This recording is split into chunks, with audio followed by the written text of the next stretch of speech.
tone in 5. Everybody settle down now.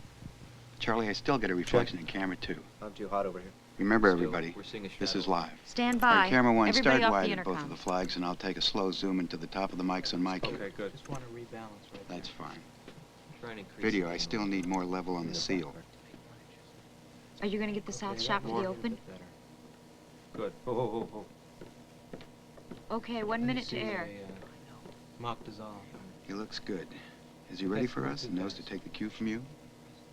Be cued to talk at 40 after the hour. So we're going to go from the south lawn to the seal to the Prez at 40. Good. Correct. Where are we on time? 30 seconds to air and 1 to the Prez. Okay. Is everybody on the inner city? Bars are All up. have checked in. Starting countdown.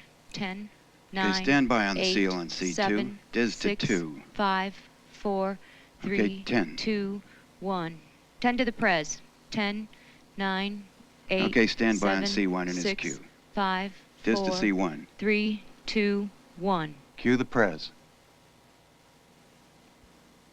Last June 17th, while I was in Florida trying to get a few days' rest after my visit to Moscow, I first learned from news reports of the Watergate break-in.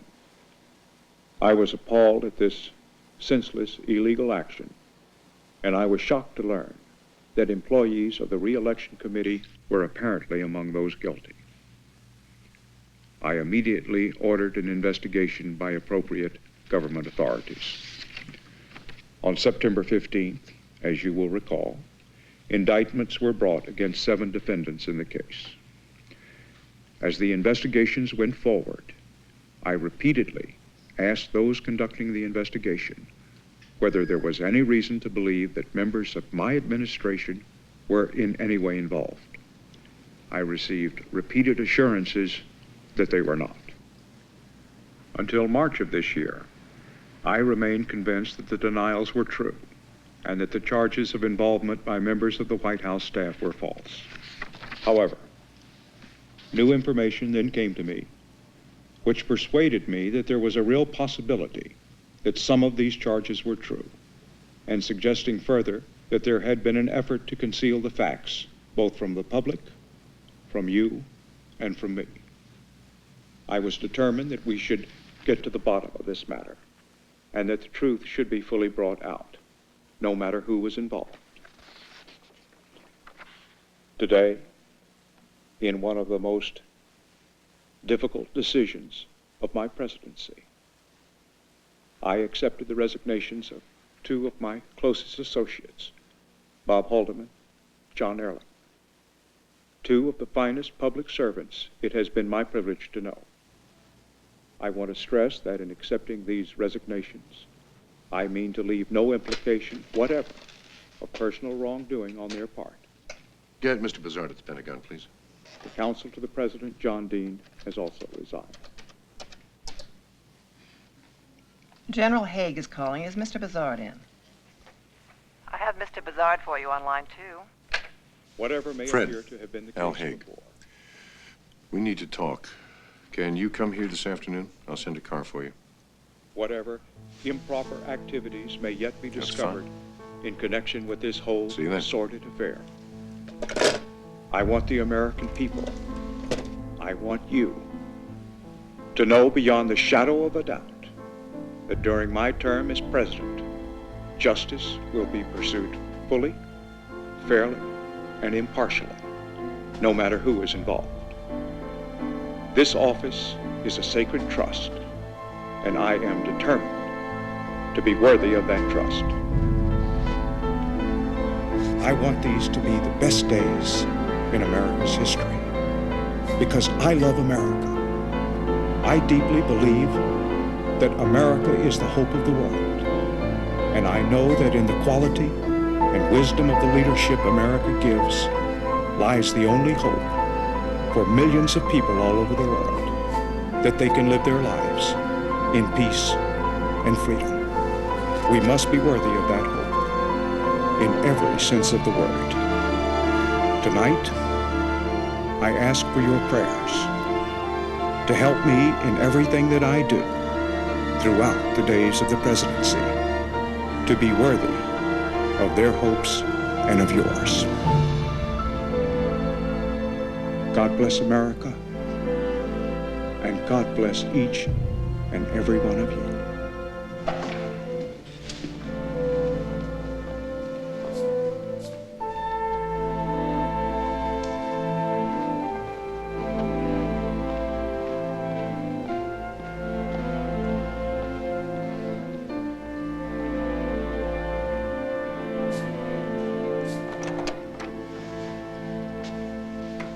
You know Len Garman. Yes, of course. How are you, Len? Overworked.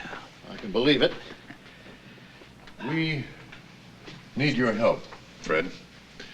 The Senate Watergate Committee begin their hearings in a few days' time. We need a special White House counsel to deal exclusively with the problems that arise from Watergate. The president agrees. The feeling is that you are the man for the job. Well, what exactly would I have to do? The president will tell you that himself. Len will remain as counsel to the president. Your assignment will be a temporary one, like mine. I'm only doing Bob Haldeman's job until the president finds a permanent replacement. Once we've gotten rid of Watergate, you go back to the Pentagon. It's going to be a long and bloody struggle. But we have got to put Watergate behind us so that we can get back to the things that really matter. Well, okay. I'll do what I can. Good. That's great. The president will want to see you this afternoon. First of all, there's the Dean problem. John Dean is scheduled to appear before the Watergate Senate Committee next month. And he's already spreading stories all over town, trying to give the impression that I was somehow involved in the cover-up. No, this nonsense has got to be stopped. I can't have that man saying whatever the hell he wants to whoever cares to listen. Does he have anything to back up these stories? He says he has. Told Judge Sirica that he had removed certain documents from the White House to protect them from what he calls illegitimate destruction. And where are these documents? He's put them in a safe deposit box, given the keys to the judge. But that's no problem. We'll get copies of everything. Take a look, come up with an explanation for them. Right. That's job number one, Fred. We need a totally convincing explanation for whatever's in those documents. Okay? I'll do what I can, sir. You'll do a great job, I'm sure of it. Remember this, Fred. The important thing is the presidency. It is our duty, at all times, to preserve and protect the integrity of this office. That must always be your main concern. Always.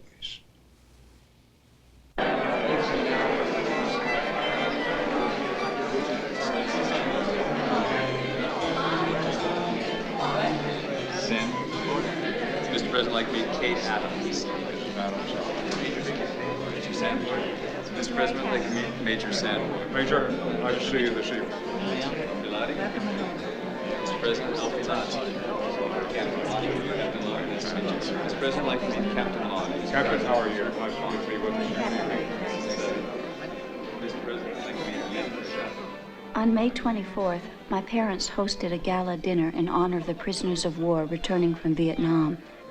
It was the largest dinner ever given in the White House, and there was the electricity of excitement in the air. In a voice gravelly with age, yet strong in spirit, Irving Berlin led all of us in singing God Bless America.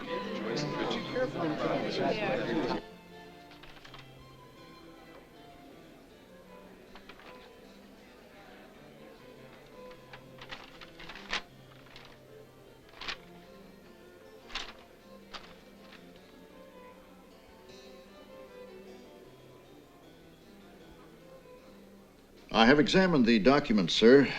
Basically, they're top secret plans relating to the expansion of domestic intelligence activities by the FBI, the CIA, and military intelligence units, dealing with surreptitious entries, wiretaps, mail surveillance, and so on.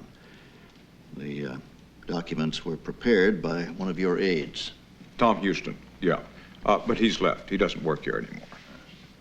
It seems that You signed a paper agreeing with the Houston plan, and then 4 or 5 days later, you canceled it? Listen, this happened several years ago, 1970. All those papers should have been sent back here. How the hell did Dean get a hold of them? Presumably, one of the agencies involved disregarded your instructions. I guess so. Well, it's not as bad as it might have been. I mean, the press has been inventing all sorts of fairy tales saying that Dean's documents would link Haldeman and Ehrlichman to Watergate. Yes, I know. And me. They were hoping to find something to nail on me. This stuff you're talking about, it's all relatively unimportant. Yes, sir, but this sort of domestic intelligence gathering, it's clearly illegal. Oh, I know. That's why it was canceled. Listen, we were looking for some kind of legitimate response to all the trouble that we had that year. 1970, remember? Arson, bombing, violence on the university campuses, God knows what else. So what do we say? Say? If Dean decides to use this. Oh, well, you just say that these ideas were considered but rejected because they weren't legally acceptable. Okay? There is something else, sir. What's that? There's a memo of a conversation at the White House. I got this from the CIA. It seems to imply that you didn't want the FBI to pursue an inquiry into the source of the money paid to the Watergate burglars. It's a reference, a sum of $89,000 that was laundered through Mexico. Uh-huh. Memo says that Haldeman stated it was, quote, the president's wish, unquote, that the FBI should not pursue this matter. Uh-huh. Was Haldeman correct in saying that? Oh, sure. Absolutely. It was a question of, you know, national security. There's a danger that we were trying to ensure that no CIA operations would be compromised. National security, Fred.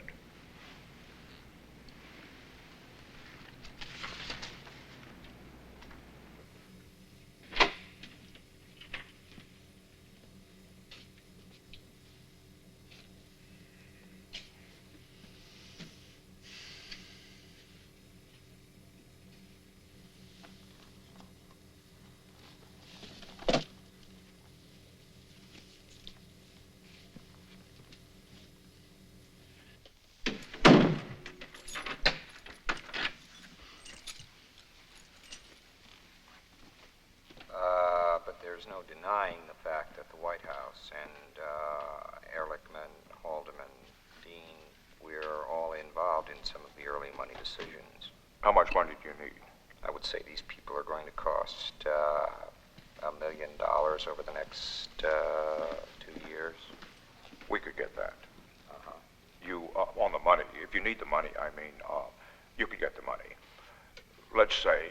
Well, I think that we're going... What I mean is, you could get $1 million, and you could get it in cash. I know where it could be gotten. I mean, it's not easy, but it could be done. But the question is, who the hell would handle it? Former presidential counsel John W. Dean III has told Senate investigators and federal prosecutors that he discussed aspects of the Watergate cover-up with President Nixon or in Mr. Nixon's presence on at least 35 occasions between January and April of this year. You saw this? I read that, yeah. Okay. Ron Ziegler's on his way over. Well, I've listened to some of the other tapes. We've always had a problem with that damn conversation of March 21st, but I think we can handle that. I'm glad you listened to those tapes. It's good for your own peace of mind. As you know, we're up against ruthless people. No, this puts us in very good shape now. We can prepare a proper response. Maybe we can release our own version of the events through Bazart. Well, Fred doesn't know about the taping system. No, he knows about the taping capability on the phones, but that's it. All right. No further. We can put out a story to the effect that Fred has memcoms, chronologies, telephone recordings, all that sort of stuff. Oh, hi, Ron. Come on in. We're discussing the Dean stuff in the Washington Post. You've heard my summary of the tapes. How did it strike you? Was Dean telling me there was a cover-up? Not at all. But Dean knew. Of course he knew it. He knew all of this. I mean, God. Maybe we were talking about a cover-up. Watergate. I really didn't. I didn't know what the hell. I honestly didn't know. You'll talk to Bizarre?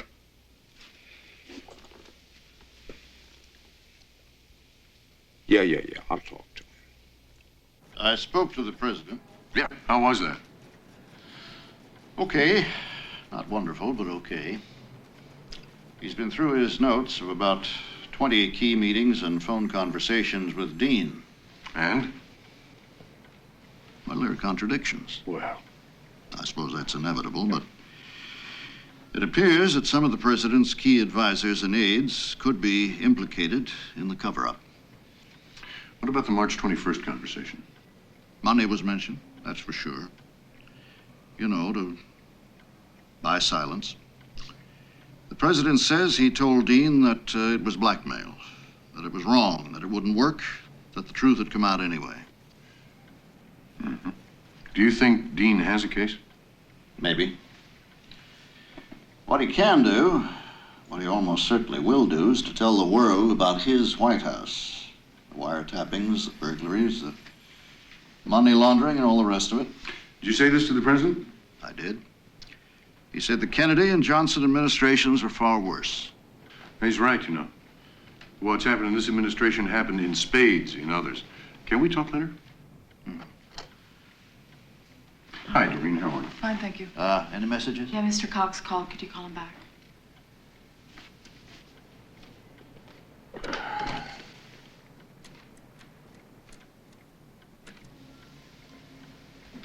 I have a problem here, Mr. Bizarre.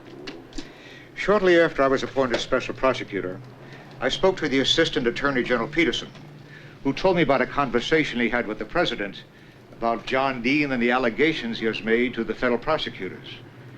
During the course of this conversation, the president said, "I have Dean on tape," implying that this tape recording could prove that he, the president, was not involved in the cover-up.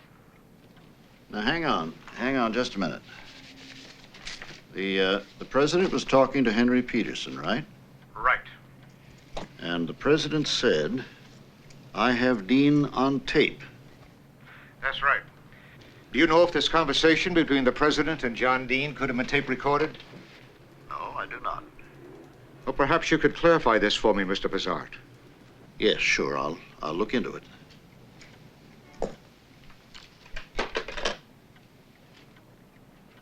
No, Peterson's got it all wrong. He misunderstood me. I was referring to a Dictabelt, not a tape recording. I often dictate a summary of the events at the end of each day. That's what I meant, Fred. That's what I was talking about. Peterson misunderstood me. Mr. Brezhnev's plane landed at Andrews Air Force Base on the afternoon of June 16th. And shortly thereafter, we began the series of talks known as Summit 2. On the following Tuesday, Henry Kissinger and I boarded helicopters and flew to Camp David to continue our discussions with the Soviet leader. I presented Mr. Brezhnev with an official gift commemorating his American visit, a dark blue Lincoln Continental donated by the manufacturer. It had black velour upholstery and a special good wishes greeting engraved on the dashboard. This is a gift for me? Lincoln Continental. Lincoln Continental. Oh, спасибо. Thank you. Thank you. Это прекрасная машина. This is a very fine machine. Oh, yes, it's the best. Good. Хорошо. Это очень хорошая машина. It is very nice. Oh, does he like the color? Нравится цвет? Ну что, это синий, это мой любимый. It is his very favorite color, Yes, blue. Midnight blue. Midnight blue. Синий. Синий. Да, это я люблю синий. Bulletproof. Машина брони. Прочная машина. Спасибо. Спасибо. Brezhnev, collector of luxury cars, did not attempt to conceal his delight. He insisted upon trying it out immediately. He got behind the wheel and enthusiastically motioned me into the passenger's seat. The head of the Secret Service detail went pale as I climbed in, and we took off down one of the narrow roads that run around the perimeter of Camp David.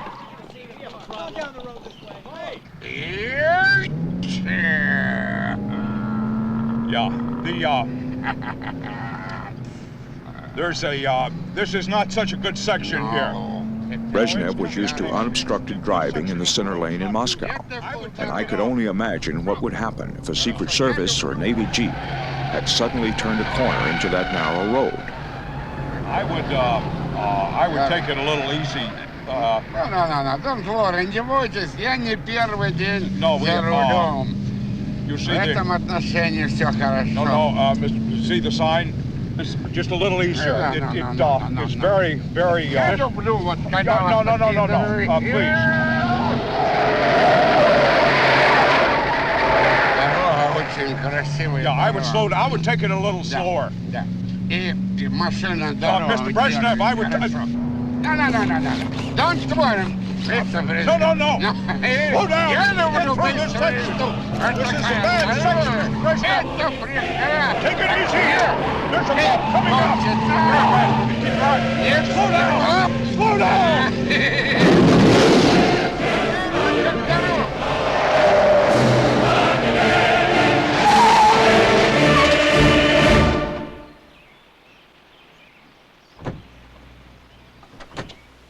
Отличная машина. Очень хорошо дорогу держит. This is a very fine automobile. It holds the road very well. Yes. You're an excellent driver. I would have never been able to take that turn at the speed we were traveling. Вы превосходный водитель. Я бы никогда не смог сделать этот поворот при вашей скорости. Спасибо. Thank you. I'm super driver. Mr. General Secretary says he's super driver. No, Super driver. Это шутка. He's joking. He's joking. Я люблю посмеяться. Mr. Kissinger. Супер драйвер. Какой я супер драйвер? How could he say super driver? No modern president could have been less equipped by nature for political life. Painfully shy, Nixon dreaded meeting new people. Only the anonymity of large approving crowds could make him feel secure. Few men so needed to be loved and were so shy about the grammar of love. Now, Mr. Dean, let's move on to something else. Did you discuss any aspects of the Watergate at that meeting with the President on September 15th? In other words, did you tell him anything about what Haldeman knew or what Ehrlichman knew? Well, given the fact that he told me I'd done a good job, I assumed he was very pleased with what had been going on. Did you discuss the cover-up money that was being raised and paid? No, sir. Did you discuss the fact of an aide bringing wiretap information to Mr. Haldeman? No, I did not. Did you discuss Haldeman instructing his aide to destroy all these materials? No, I did not. Did you discuss the CIA cover-up idea? Did not. In other words, your whole thesis on saying that the President of the United States knew about Watergate on September 15th is purely an impression. There isn't a single shred of evidence that came out of this meeting Senator, that he knew anything about it. Senator, I don't have a thesis. I'm reporting the facts as I am able to recall them truthfully to this committee.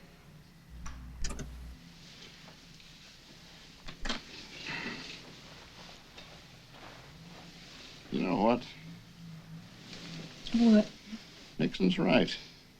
It's legally inconclusive. What is? Dean's account of the president's involvement in this Watergate thing, this cover-up. It sounds authentic, but it rests entirely on his own recollection of events. So? So there's no documentation. And without documentation, Dean's story can't be corroborated. Maybe they'll find someone. You know, someone... No, not a chance. No, there's only a few witnesses left, clerks, secretaries, and so on. They'll be interviewed by the Watergate staff. That's just routine. But nobody expects them to come up with corroboration or proof. Without that, there's nothing. It's the end of the road.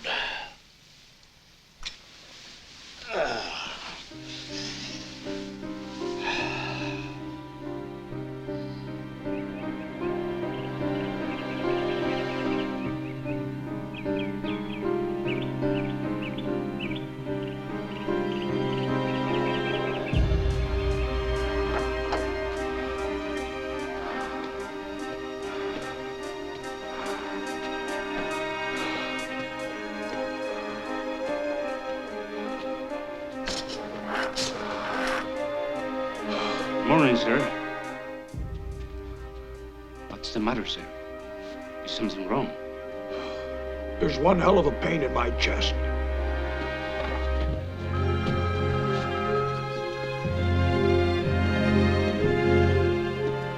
It's viral pneumonia. He's going to have to stay here for about a week. Above all, he needs rest and plenty of sleep. Mr.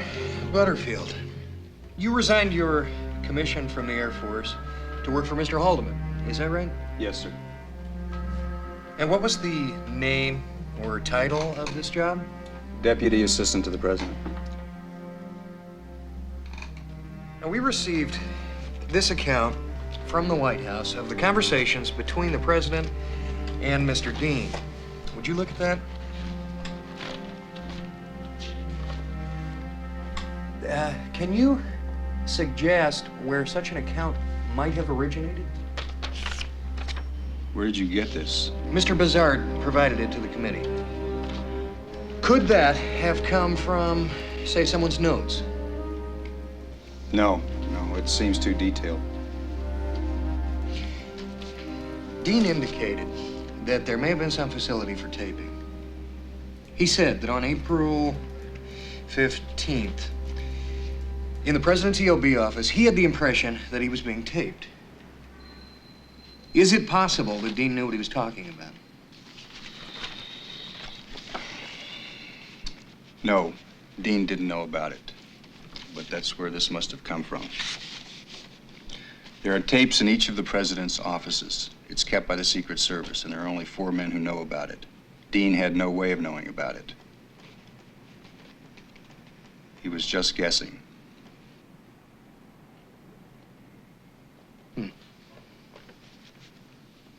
Oh, why in God's name did he do it? Well, I don't think he realized the full significance of what he was saying. Well, I can't believe that.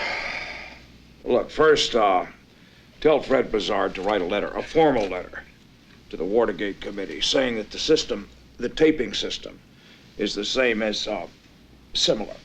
He'd better say similar to the one used by the previous administration. Right. And then get it disconnected.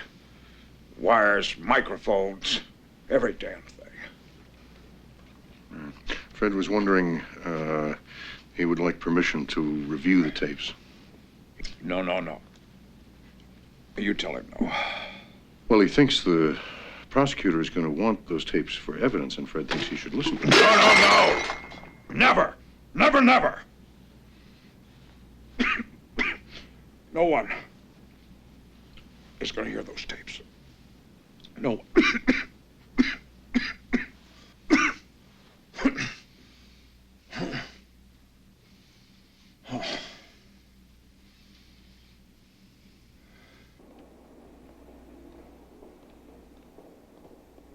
Well, welcome home, Mr. President. Thank you, Fred. How are you, Ollie? Fine, Mr. President.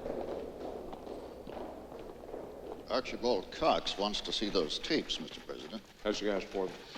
No, Not yet, but he will. Okay. We'll refuse. Executive privilege. Well, it's not as simple as that, sir. Those tapes are evidence. Evidence in a criminal prosecution. No. That's enough. Thank you, Ollie. Now, as special prosecutor, Cox is in a very powerful position. You refuse to hand over those tapes, and a subpoena could be I don't give a issued, hoot in hell about Archibald Cox and those subpoenas and all of this criminal prosecution stuff. What we're talking about is infinitely more important. Now listen to me, Fred. No outsider can possibly comprehend the breadth of the intimate material that is on those tapes. They contain the private thoughts and comments, not only of the president, but of foreign leaders, congressmen, my staff, my own family. For God's sake, if I were to break the confidence of those who have unburdened themselves in my office, I would shatter the presidency. And not just my presidency, but for all my successors as well. Now, this decision is a matter of the highest principle. Those tapes contain the very essence of the presidency. You must understand this, Fred. Yes, well, obviously the president's private conversations must be protected. You're right. We'll have to claim executive privilege. There's no alternative.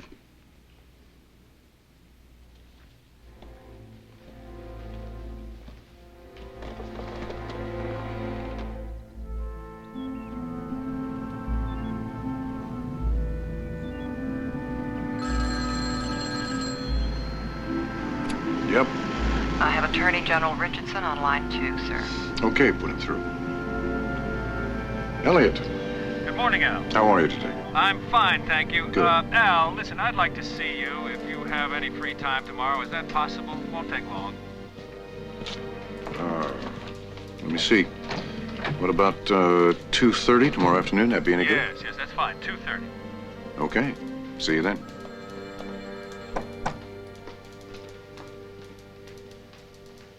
So it looks like the president is refusing to turn over the subpoenaed tapes. Well, he's leaning that way.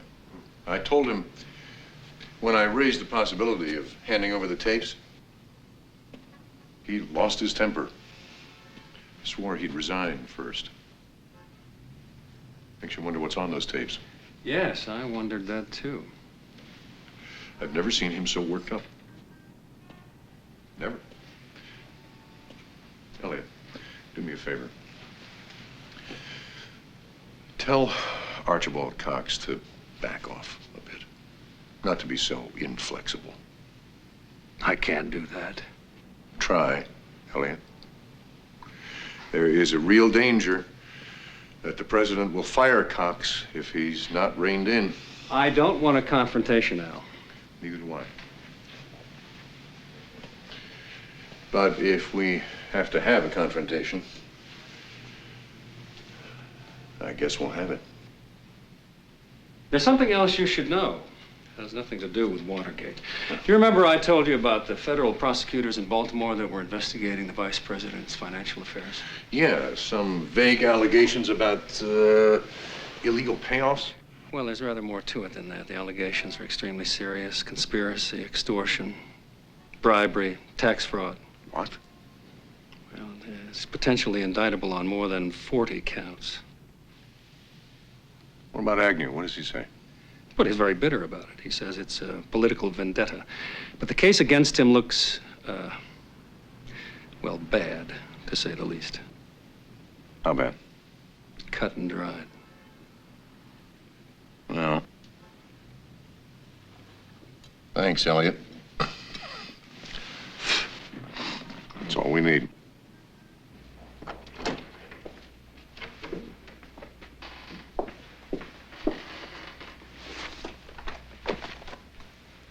Hi, Rose. How are you today? Fine, thank you, sir. Listen, about these subpoenaed tapes. I think it might be a good idea if we prepared some kind of transcript. Not a complete transcript. That would take forever. But, you know, some kind of summary. What do you think? Yes, I could do that. Just the conversation subpoenaed by the special prosecutor, okay? Yes. You're a fast typist. Shouldn't take long. Yes, sir.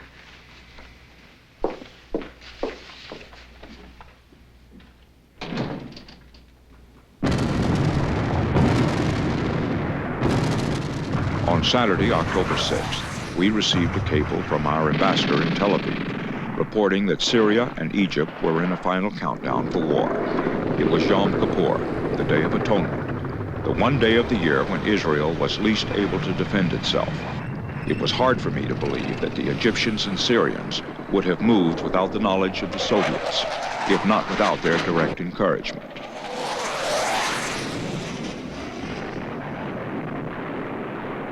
Four days later, on October 10th, Ted Agnew resigned. The federal court in Baltimore sentenced him to 3 years probation and a $10,000 fine. I wrote him a letter in which I said, I have been saddened by this whole course of events, and I hope that you and your family will be sustained in the days ahead by a well-justified pride in all that you have contributed to the nation. Okay, Elliot, here's the plan. The president will personally listen to the subpoenaed tapes, and then he will supervise the preparation of transcripts that will be handed to the court as a substitute for the tapes themselves. How do you feel about that, Elliot? I'll tell you one thing, the special prosecutor will never agree. Well, the hell with Cox. You know how the president feels about him. If he objects, he'll have to go. Go? He'll be fired. I remember warning you of this. If you're worried about the authentication of the transcripts, that's all taken care of. Now, we've spoken to Senator Stennis. He's going to make a comparison between the transcripts and the tapes. Then we'll present his authenticated version to the court. That should keep everybody happy. Have you spoken to the prosecutor about this? Will you stop worrying about Cox, for God's sake? The president is offering a perfectly reasonable compromise, and if Cox objects, he'll have to go. Am I right? That's right. As you all know, there has been in his evidence, not proof perhaps in some instances, but clearly prima facie evidence of serious wrongdoing on the part of high government officials. Wrongdoing involving an effort to cover up other wrongdoing. Last night we were told that the court order would not be obeyed, and that the papers, memoranda, and documents of that kind would not be provided at all. And that instead of the tapes, a summary of what they showed would be provided. The other main part of the president's statement said that I would be instructed not to use the judicial process in order to obtain tapes, documents, and memoranda relating to other presidential conversations. Now, this instructs me not to pursue what would be the normal course of a prosecutor's duty in conducting this kind of an investigation. I think these instructions are inconsistent with pledges that were made to the United States Senate and through the Senate to the American people before I was appointed and before Attorney General Richardson's nomination was confirmed. Now, for me to comply with these instructions would violate my solemn pledge to the Senate and to the country to invoke judicial process to challenge exaggerated claims of executive privilege. I will not violate that promise. Okay. Tell Elliot Richardson to fire him now.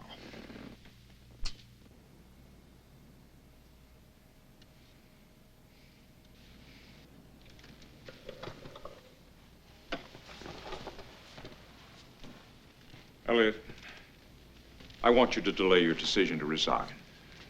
I'm sorry, sir, that's not possible. I need to show strength. Brezhnev would never understand if I didn't fire Cox after all of this. I'm sorry, Mr. President. Yes, I'm sorry, too. I'm sorry you feel you have to act on your commitment to Cox and his independence, and not to the larger public interests. Maybe your perception and my perception of the public interest differ.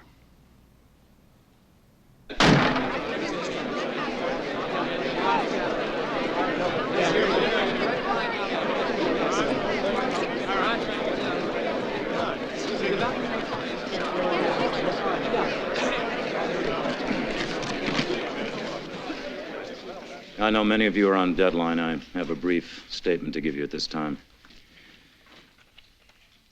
President Nixon has tonight discharged Archibald Cox, special prosecutor in the Watergate case. Before taking this action, the president met this evening with Attorney General Richardson. The Attorney General, on hearing of the president's decision, felt obliged to resign as he felt the discharge of Mr. Cox to be inconsistent with his confirmation and the conditions thereof at the Senate. As the Deputy Attorney General, Mr. William Ruckelshaus, refused to carry out the president's explicit directive to discharge Mr. Cox, he, like Mr. Cox, has been discharged to further duties, effective immediately.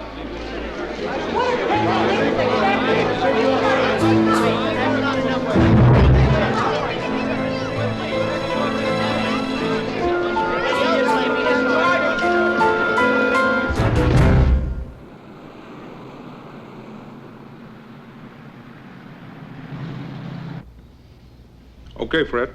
Where do we go from here? Well, options are scarce, sir. We can either defy the court order to turn over the tapes, or we can comply. Any other alternatives? Not really.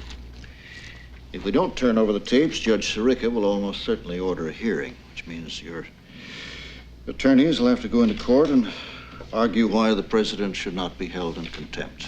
That could be an ugly situation. Yep. Outright defiance could lead to, well, it could end in impeachment. Yep. Well, at least we got rid of Cox. Huh? So what are you saying, Fred? You're saying we have no choice? Not really. However, there is a positive side to this. Turning over the tapes could have real shock value. It would show everybody that Cox was not fired because of damaging information on those tapes. That's right. Turning them over would be precisely what nobody would expect. Okay. Comply. Sir, Lem Garment says that some of the tapes are missing. Is that true? Have you checked? Frankly, it's pretty hard to check on anything. There's no real index or storage system. Everything seems to be in a hell of a mess.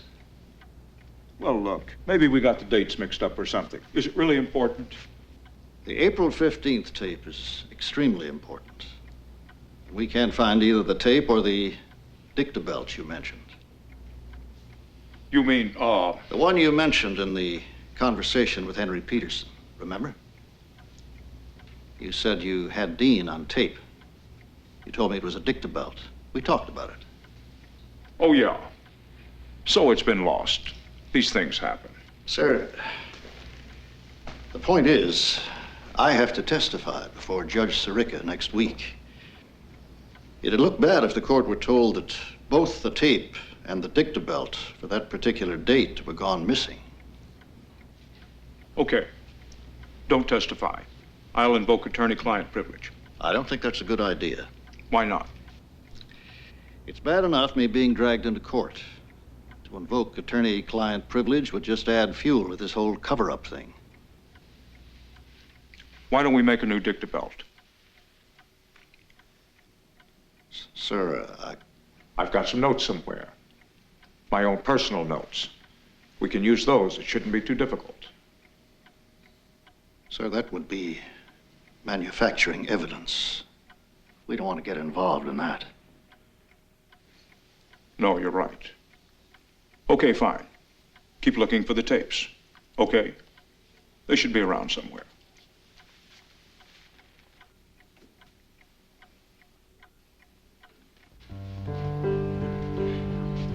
Mr. Bizarre, did you have personal knowledge of the existence of a tape recording made by the president, dictated by him, following the meeting with John Dean on the 15th of April? I will answer it this way, Mr. Benveniste. I had never seen such. You had never seen such? I had never seen such. Now, as a matter of fact, there is no Dictabelt conversation of the president's recollections of his meeting with Mr. Dean.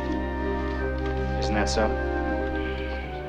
Now, that is correct. We have not been able to locate one.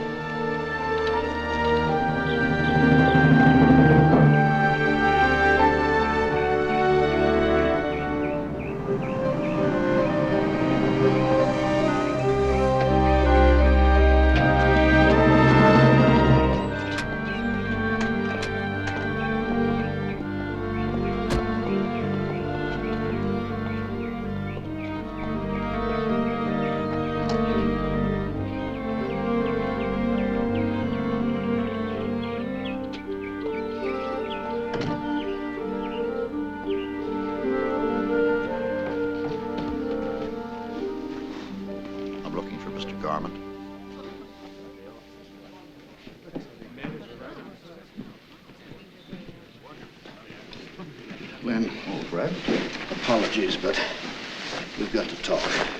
What's the problem? Well, I was sitting back at the office, and I was wondering what the hell we're going to do next. And I suddenly said to myself, this is ridiculous. We are in an impossible situation. We're trying to defend a man who does absolutely nothing to help us. We need answers. He won't give us any. Here you go, gentlemen. There. We need evidence to defend him. All we get is excuses. Now, we cannot go on like this. I agree. I mean, I keep telling myself that I'm defending the presidency. But the point is, by defending Richard Nixon, are we in fact harming the presidency? I mean, just look at this situation objectively. 44 separate bills have been introduced in Congress, all of them relating to Watergate, half of them calling for an impeachment investigation. Now, how can we as lawyers justify what we're trying to do here? Now, Fred, stop blaming yourself. If anyone's to blame, it's the president. He's at the center of everything. Oh, we've got time bombs everywhere. Some of them already gone off, others are just laying there ticking. And there's nothing we can do about it. There's plenty we can do about it. We can talk to him. No more time wasting. We can fly down to Florida and see him tomorrow evening. That wouldn't make us very popular. He's supposed to be having a rest. Glenn, God's sake, this country is in a state of virtual revolution. We can't just stand by and do nothing. We've got to talk to him right now. And say what? Tell it like it is. Tell him straight. Lay it on the line.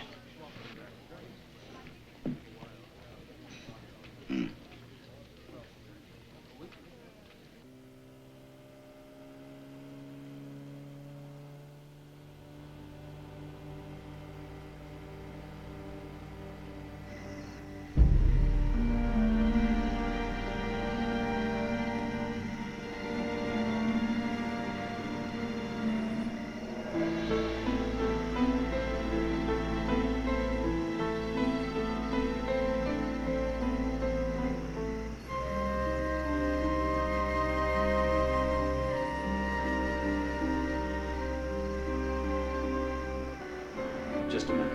What the hell are you trying to say? I'm not trying to say anything. I am telling you that the president... Don't bother, I've heard this before. Ron, you better listen to this. This is the truth. It's about time we all faced it. Don't give me that. It's just panic. You just lost your nerve. Okay, we're scared. So should you be.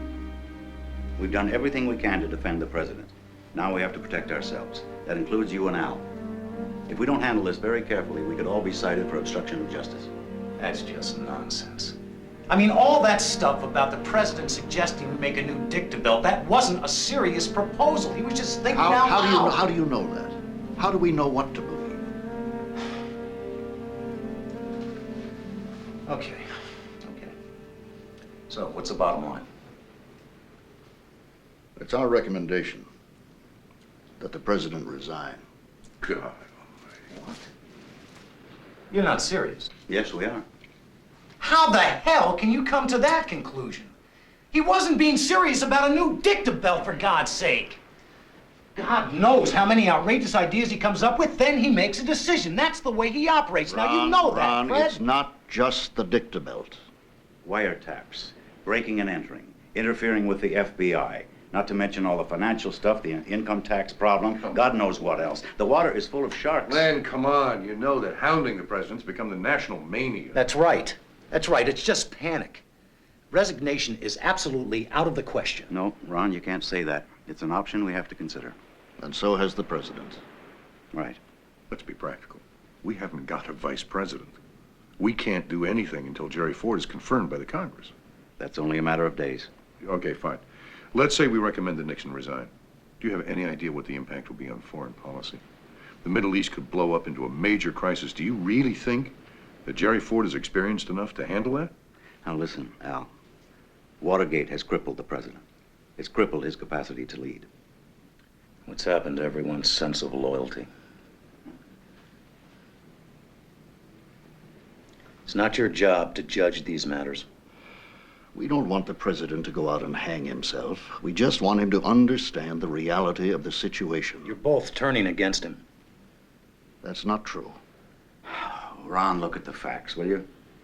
The president's position, it's absurd. His explanations aren't being bought by the judge, the special prosecutor, the public. Even the traditional Nixon supporters on the Hill aren't buying any of it. Now, I know there's no immediate solution to this, but the least we can do is tell the man the bad news. The situation is perilous.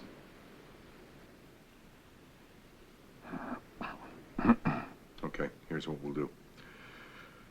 I will go to him and tell him why you're in Florida and why you want to see him. Okay?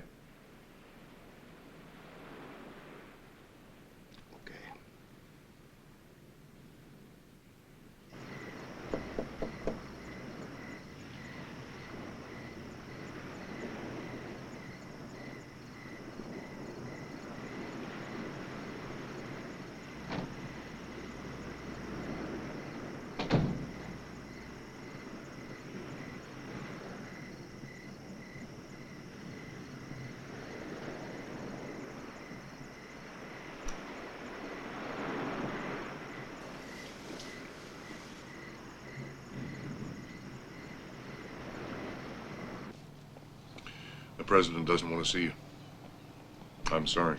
I told him why you came, and I said that it isn't a question of your doubting his innocence, just his chances of survival.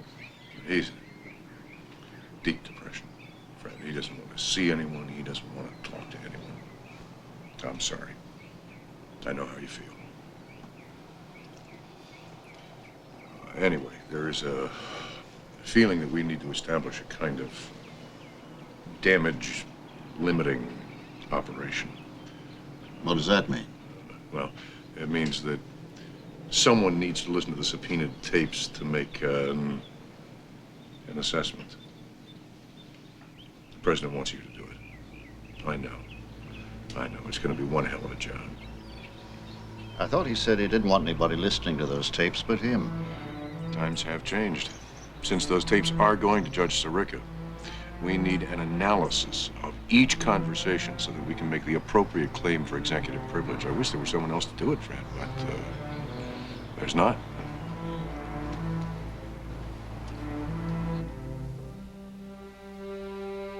The reason I thought we ought to talk this morning is because in our conversations, I have the impression that you don't know everything I know. That's right. And it makes it very difficult for you to make judgments that only you can make. That's right. On some of these things, and I thought that... In other words, I've got to know why you feel that, that's something... Well, that we shouldn't unravel something. Let me give you my overall first. In other words, your judgment as to where it stands and where we go now. I think that there's no doubt about the seriousness of the problem we have a cancer within, close to the presidency, that's growing. It's growing daily. It's compounding. It grows geometrically now because it compounds itself. That'll be clear as I explain, some of the details of why it is. And it basically is because, one, we're being blackmailed. Two, people are going to start perjuring themselves very quickly that have not had to perjure themselves to protect other people down the line. And that is just... And there is no assurance... That it won't bust. That That won't bust. Richard, there is some confusion about one of the tapes. Which one? June 20th. Is that the one Rosemary Woods told me about? Yeah, what did she say? Well, as I understand it, there were two conversations for that date. One between the president and John Ehrlichman, and the other between the president and Bob Haldeman. And apparently, Rosemary can't find the Haldeman conversation. Yeah, well, what happened, seems she accidentally erased it. She must have pressed the wrong button or something. Anyway, whatever happened, she erased about 4 minutes, 4.5 minutes. Just, you know, wiped it out. Well, I don't think that should be a real problem. As I recall, the subpoena didn't even mention a Haldeman tape. Yeah, well, that's what I thought too. But I'll check it out just in case.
I'm afraid you've been misinformed, sir, about the length of that erasure. It's substantially more than 4.5 minutes. How much more? 18 minutes, at least. 18? Are you sure about that? I've checked and rechecked. And there's something else. I had another look at the subpoena. It seems to me that the erased conversation is part of the subpoenaed material. Damn it, Fred, how could we be confused about this? I don't know. Just a minute. Let's get this straight. You're saying the stuff that's been erased is part of, you mean it's subpoenaed material? All of it, the whole conversation? I think so, yes, sir. Do you have any idea what's on that tape? No, sir, I do not. Can you remember? Must be a simple explanation for this, Al. Maybe some technical fault with the equipment. 18 minutes is a hell of a long time. Must be either a technical fault or an accident. There's another thing. There are two separate erasures.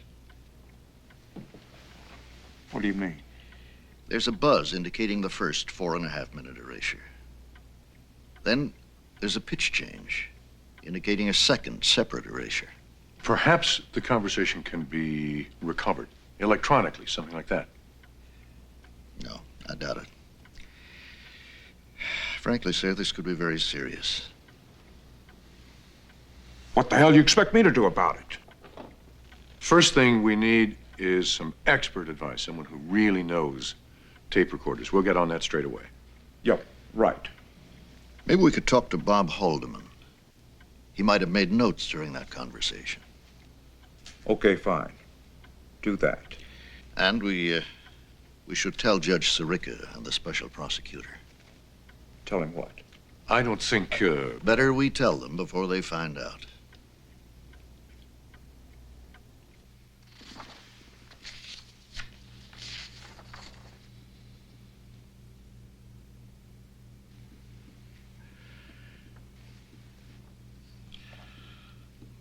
Very serious matter, Mr. Bizarre. Yes, Your Honor, very serious. And you say that the label on the box containing the tape indicates that Mr. Haldeman was talking with the president? Yes, sir. And that there is an obliteration of the voices for approximately 18 minutes? Yes, sir. Furthermore, it doesn't appear from what you know at this point that that obliteration could have been accidental. No, sir. The circumstance is even a little worse than that, Your Honor. I don't see how it could be worse. We have found Mr. Haldeman's notes of that meeting. They consisted of 2 legal pads of paper. The notes reflect that the discussion was about Watergate.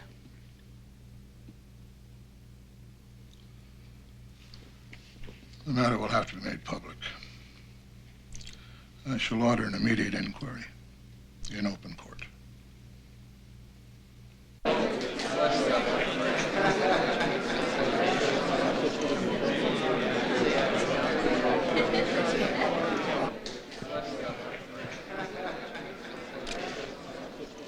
For almost 6 months, there have been rumors of my father's private gain from public office, ranging from the story that he may have used $1 million in campaign funds to buy San Clemente, to Newsweek's contention that Tricia may have improperly filed her income tax returns because of my father's manipulation of family property. By the end of November, my father reached the conclusion that the only way to quell these ugly rumblings was to allow the Joint Congressional Committee on Internal Revenue Taxation to review his tax returns.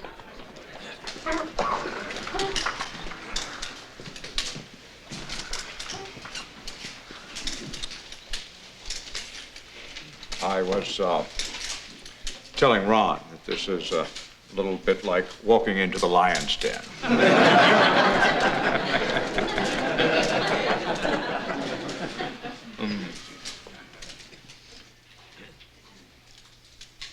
I have made my mistakes, but in all my years of public life, I have never profited from public service. I have earned every cent. And in all my years of public life, I have never obstructed justice. And I think, too, that I could say that in my years of public life, too, that I have welcomed this kind of examination. Because the people have got to know whether or not their president is a crook. Well, I am not a crook. I have earned everything I've got. As I understand it, Miss Woods, the president had asked you to transcribe some of the tapes, and you were doing that in your office at the White House. Is that correct? Yes. How did you operate the tape recording machine? By pushing either the buttons on the machine itself or by operating a foot pedal. Would you tell this inquiry what happened when you got to the beginning of the conversation between the president and Mr. Haldeman? Well, I was listening to the tape when the telephone rang. I pushed the record button instead of the stop button. I suppose I must have left my foot on the pedal during the telephone conversation. And that's what caused this erasure? You can call it an erasure. I call it a gap. Miss Woods, how long was this telephone conversation? About 4 or 5 minutes. The erasure lasts longer than 18 minutes. Yes. How do you explain the difference? I can't explain it. I almost panicked when I realized what had happened, but I don't think I could admit to doing anything wrong. I'm most dreadfully sorry, Your Honor.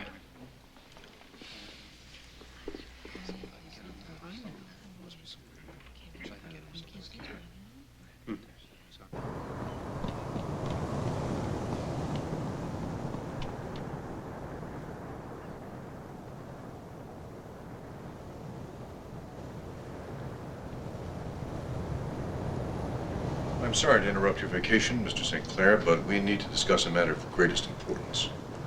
there's a feeling that the president is going to need the services of a good criminal lawyer. I'll be frank with you. And there is no doubt the president has discussed some very unseemly matters, but he is not, nor has he been, involved in any overtly illegal acts. I truly believe that. Nevertheless, I am advised that a man can be charged as a member of a conspiracy simply for taking part in discussions that lead to the criminal acts of others. For that reason, we need the advice and the experience of a first-class criminal lawyer.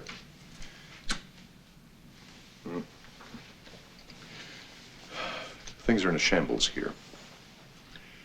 And I truly believe that men such as yourself should be willing to abandon their lucrative law practices for a while to take the president's case. The salary is $42,000 a year.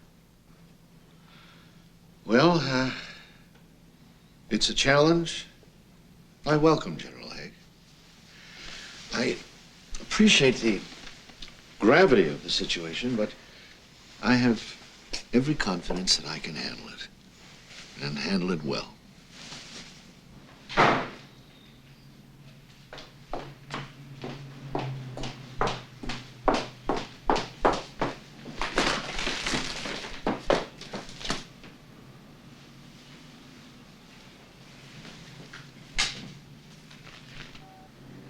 Because my father's will to fight and to survive was a major factor in the unfolding Watergate drama, the press was scrutinizing his actions as if he were beneath a magnifying glass.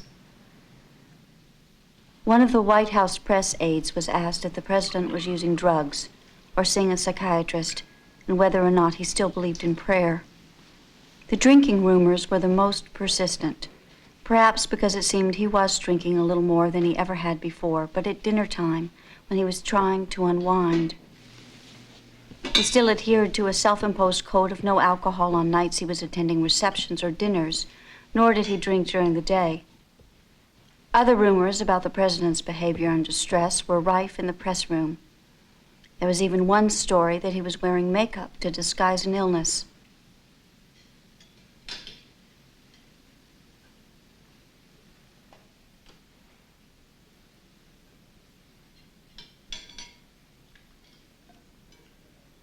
As you know, sir, the House Judiciary Committee has issued a subpoena for an additional 42 tape recordings. In my view, the White House should give the appearance of cooperation. Well, in my view, I think we should tell the committee to go to hell. Well, we can't do that. We can't risk a charge of concealment. There has to be some accommodation. You mean a compromise? Yes, sir. Okay. What about an abridged transcript, a summary of the relevant parts? Good idea. I disagree. The committee is already suspicious. Give them no more than a summary, and it's just going to make matters worse. Oh, for God's sake, Fred. I give them those tapes, they'll just want more and more. Sir, that is a risk we're just going to have to take. It seems to me that we should surrender enough information from the tapes to give the impression of reasonable behavior. What do you suggest, Fred? We have to take the mystery out of those tapes. I suggest we offer a full verbatim transcript of the relevant material from the subpoenaed tapes. We can't do that, Fred. Why not? Those are private, candid discussions. There's rough language on those tapes. Right. You're right. That stuff was never meant for public scrutiny. We can delete any offensive words or language. What do you think, Al? Well, now, that is certainly a possibility. There'd be no principle of privilege abandoned. There'd be no precedent set. Well, why don't you tell the committee that in spite of their unreasonable demands, that I'm willing to meet them more than halfway? Yes, sir. I think that'd make a big impact. Hold on, wait a minute. Let's think about this. It's not just the committee that we have to be concerned about. This material will be leaked. It'll be given out to the public. That's right. This is going to cost us one hell of a lot of damage, sir. Be sensible, Ron. If we defy the committee outright, it'll almost certainly end in a citation for contempt of Congress and impeachment. Agreed? Agreed.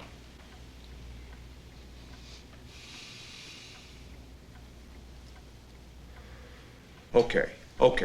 Go ahead.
He isn't just deleting bad language. He's deleting entire conversations about Watergate. I mean, look at this here. Look at that. Entire conversations. Don't tell me. Tell the president. The point is, sir, we have got to be consistent. The only conceivable justification for major deletions is that certain subjects are not relevant to the committee's investigation. Now, Okay, Fred, you've made your point. But you must try and understand my position. A president of the United States is confronted with allegations that his top aides are involved in an obstruction of justice. What does he do? Explore every option. That's all he can do. Okay. Some of these options may sound bad. But what matters, the only thing that really matters, is the final decision. Yes, sir, I can appreciate the material that, I've been deleting is irrelevant to my actions. I was just thinking aloud. You know how it is. Well, I don't see how we're going to explain this to the committee. It's simple. You just insert an appropriate phrase where I've made cuts. What sort of appropriate phrase? Materials unrelated to presidential action deleted. How about that? Okay. That's precisely and exactly why I made those cuts, Fred. Don't worry about it. I take full responsibility. In giving you these records, blemishes and all, I am placing my trust in the basic fairness of the American people. I know in my own heart that through the long, painful, and difficult process revealed in these transcripts, I was trying in that period to discover what was right and to do what was right.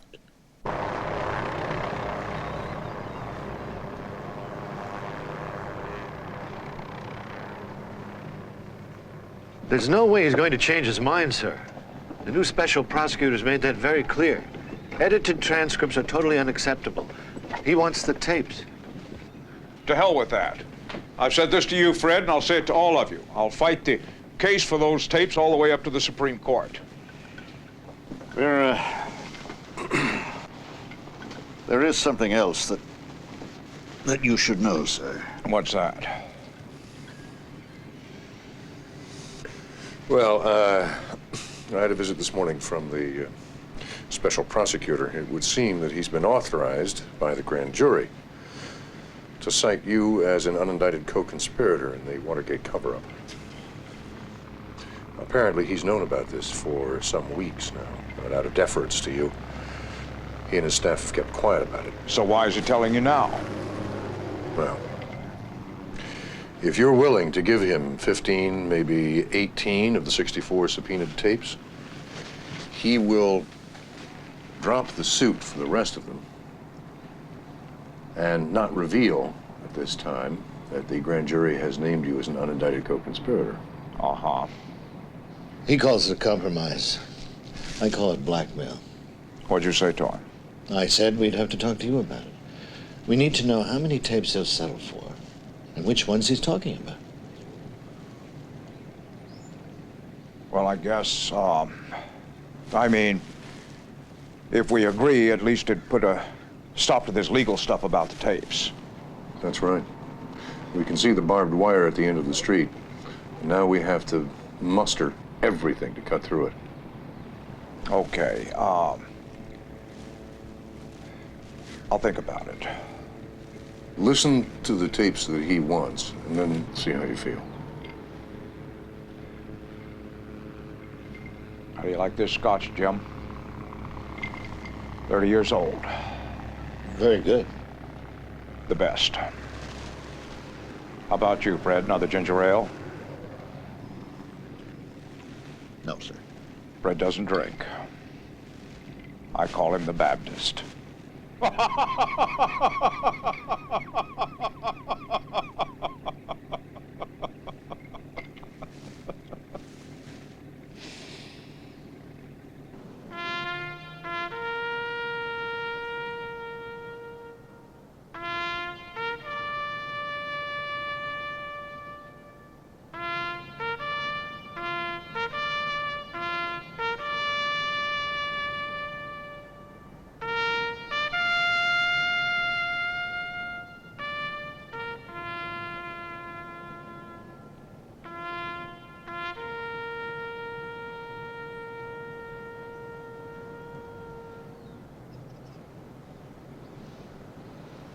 They pay you nickels and dimes.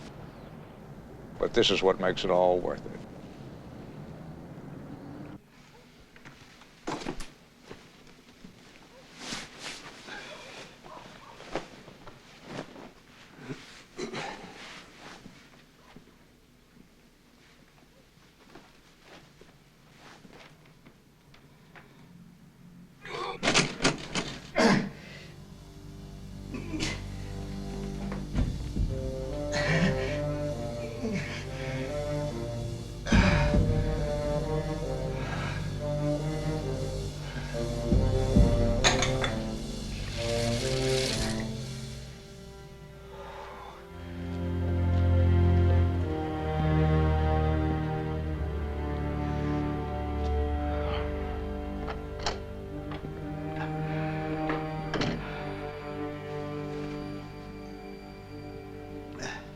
Are you all right, Fred?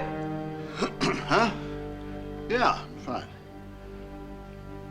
Fine.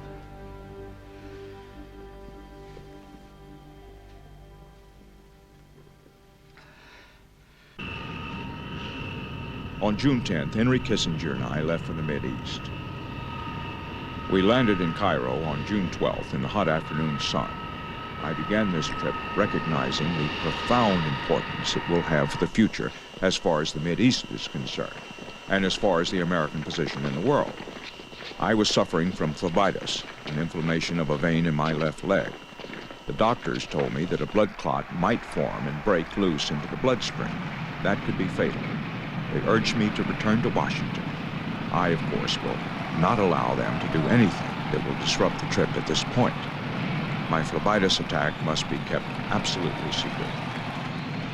The irony of it all is that, as I told Ziegler, the press, or at least most of the press, will be more obsessed with what happens with the minuscule problems involved in Watergate than they are with the momentous stakes that are involved in what I will be doing and saying in the Mideast. And so the president's travels continue. From Egypt, he flew to Saudi Arabia, to Syria, and then to Israel. His last stop was in Jordan, where he had talks with King Hussein. And we, in the Arab world, are grateful that you have made it. Although you know better than anyone else that the journey for peace seems to have no ending, your coming to us at this time has been perfectly timed to preserve the momentum that the American initiative had begun under your inspired and inspiring leadership.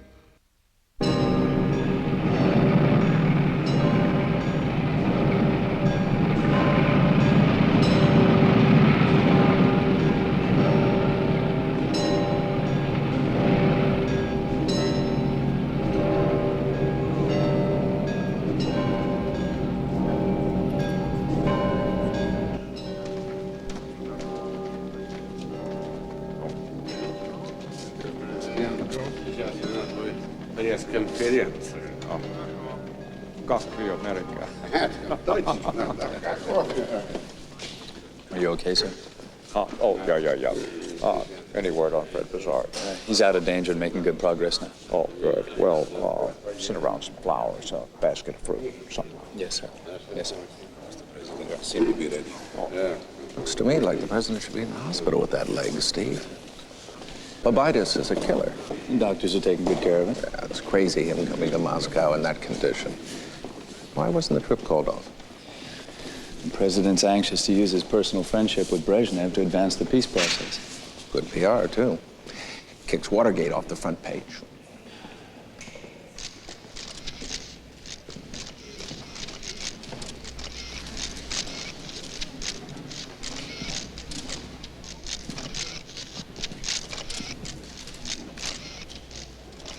I felt more warmly toward my doomed chief than at any previous time. Whatever happened, and whoever else deserted, I had determined to stick by the president who had appointed me to high office to vindicate the continuity of government. But in the recesses of my soul, I began to feel what I am told is sometimes the attitude of survivors toward the terminally ill.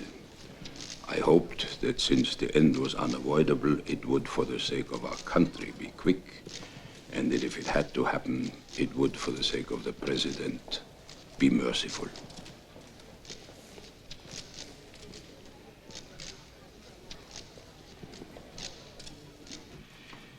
And I got pretty bored lying in bed. Reading seemed a good idea, so I read the briefs Jim Sinclair submitted to the Supreme Court. Frankly, I'm appalled. Appalled? His job is to convince the Supreme Court that the president is legally entitled to withhold the subpoenaed tapes, right? I mean, that's his function. That's why he was hired, yes? Well, he's done a sloppy job, Al. His arguments lack any articulate reasoning. There's no intellectual muscle. There's no sense. Fred, you worry too much. He knows what he's doing. It all went very well. What did? The Supreme Court thing.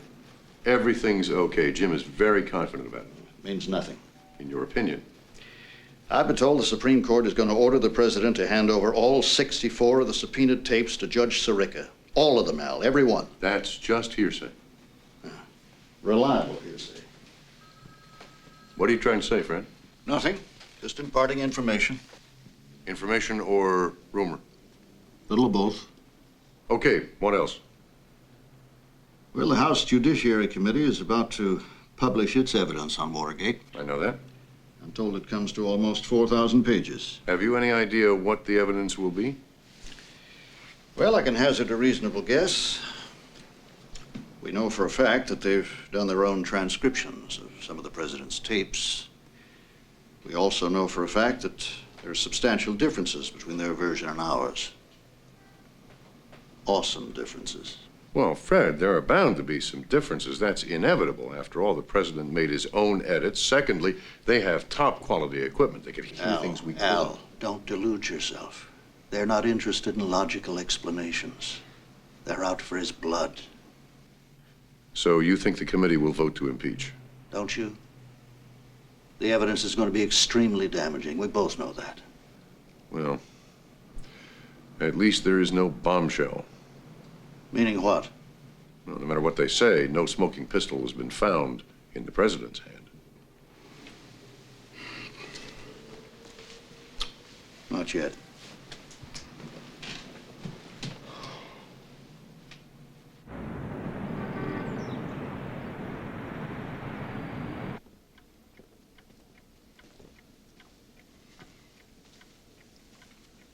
Sit down, Fred.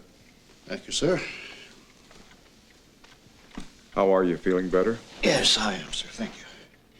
Well, it's good to have you back. Thank you. Must have been a worrying time for your wife. Yes, sir, it was. Well, give her my best, will you? I will, Mr. President. Thank you. The Supreme Court decision was a bad blow. I had counted on at least one dissenting voice, but that wasn't to be. It's not only we who lost, Fred. The presidency has lost. The United States has lost. To tell you the truth, I was stunned. Yes, sir, I can believe that. Anyway, we need to assess the tapes that have to be turned over. June 23rd might give us a problem. Oh? Get right on it and get back to Al Haig.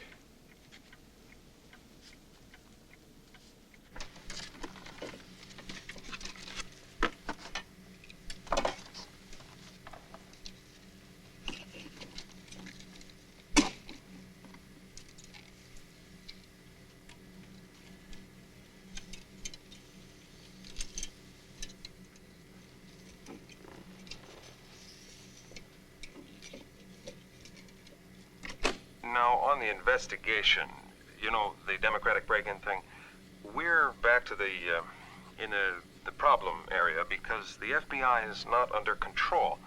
And they have, their investigation is now leading into some productive areas because they've been able to trace the money, not through the money itself, but through the bank. You know, sources, banker himself. And it goes in some directions we don't want it to go. The way to handle this now is for us to have the CIA call the FBI and just say, stay the hell out of this. This is business here. We don't want you to go any further on it. That's not an unusual development. Uh-huh. And that would take care of it.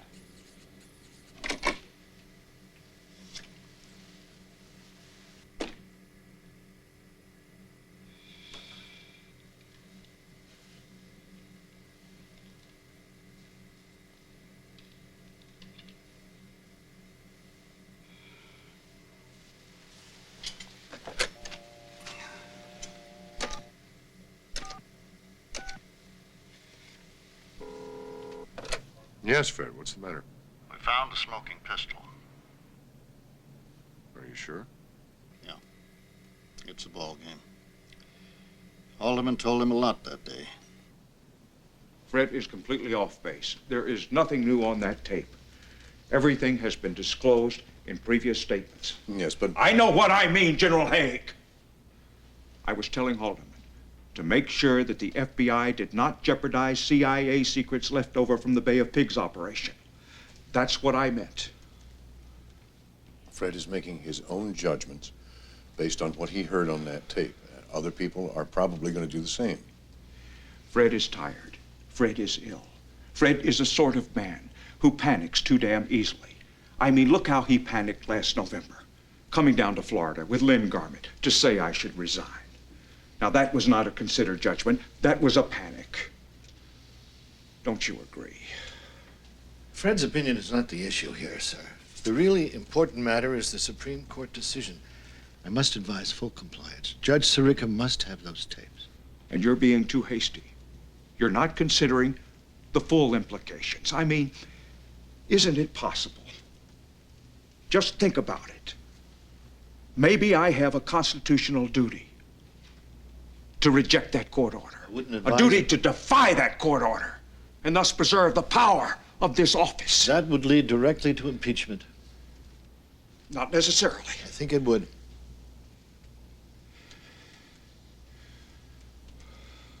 Okay. So what are you saying? You're saying I should just give in?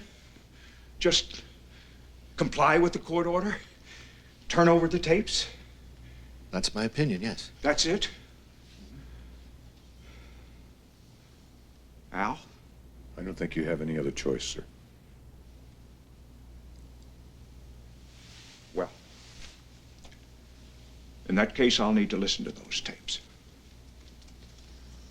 I can make a start at San Clemente. You mean listen to all of them? Right. All of them. I'm not giving Sareka those tapes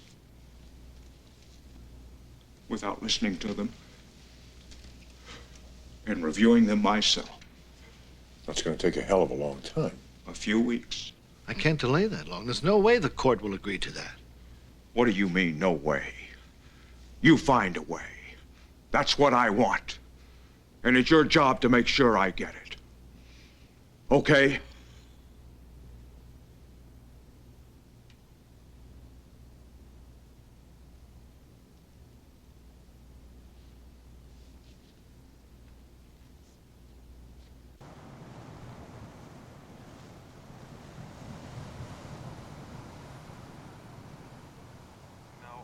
Investigation, you know, the Democratic break-in thing, we're back to the problem area because the FBI is not under control, and they have their investigation is now leading into some productive areas because they've been able to trace the money not through the money itself, but through the bank, you know, sources, banker himself, and it goes in some directions we don't want it to go.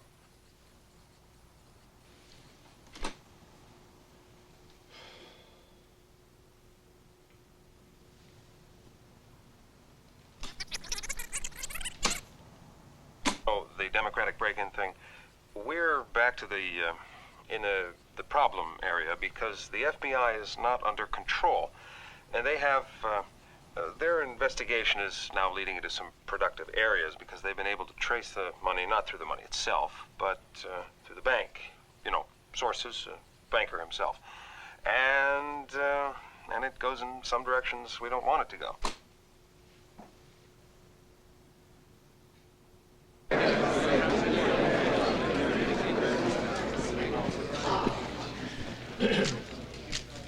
I have reviewed the decision of the Supreme Court with the President. He has given me this statement, which he has asked me to read to you. While I am, of course, disappointed in the result, I respect and accept the Court's decision, and I have instructed Mr. St. Clair to take whatever measures are necessary to comply with that decision in all respects. I was gratified to note that the Court reaffirmed both the validity and the importance of the principle of executive privilege, the principle I had sought to maintain. As we all know, the President has always been a firm believer in the rule of law. In accordance with his instructions, the time-consuming process of reviewing the tapes will begin forthwith. Thank you.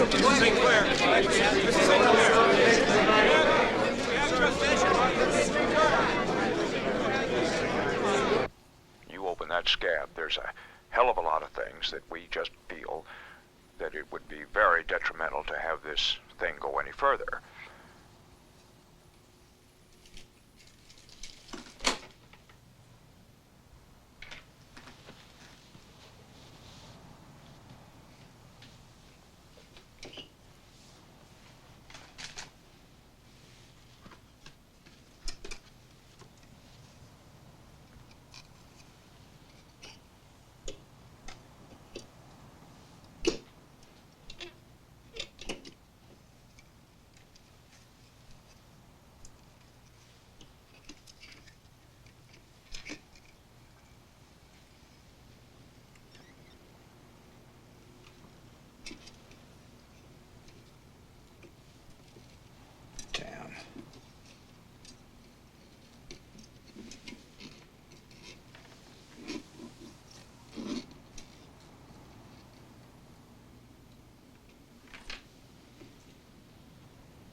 When you get these people in, say, look, the problem is that this will open the whole Bay of Pigs thing, and the President just feels that, without going into the details, don't lie to them to the extent to say there is no involvement. Just say this is sort of a comedy of errors, bizarre, without getting into it. The President believes that it's going to open the whole Bay of Pigs thing up again.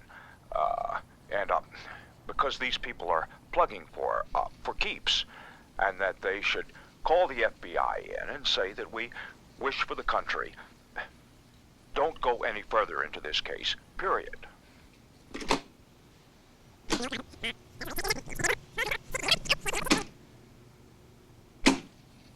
The whole Bay of Pigs thing, and the president just feels that, without going into the details, don't lie to them to the extent to say there is no involvement. Don't lie to them to the extent to say there is no involvement.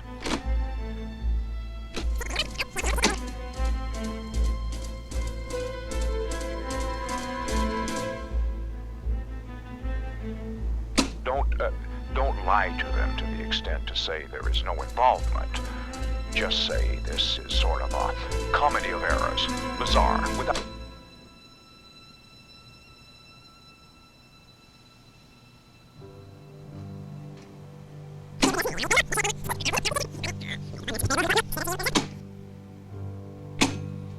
Okay, and just postpone the hearings.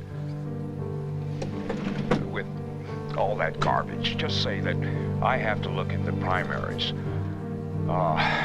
Very bad to have this fellow Hunt. He knows too damn much, and he was involved, and we happen to know that. And then it gets out that this is all involved in that Cuban thing, that it's a fiasco, and it's gonna make the FBI, CIA look bad. It's gonna make Hunt look bad, and it's likely to blow the whole Bay of Pigs thing, which we think would be very unfortunate for the CIA and for the country at this time, and for American foreign policy.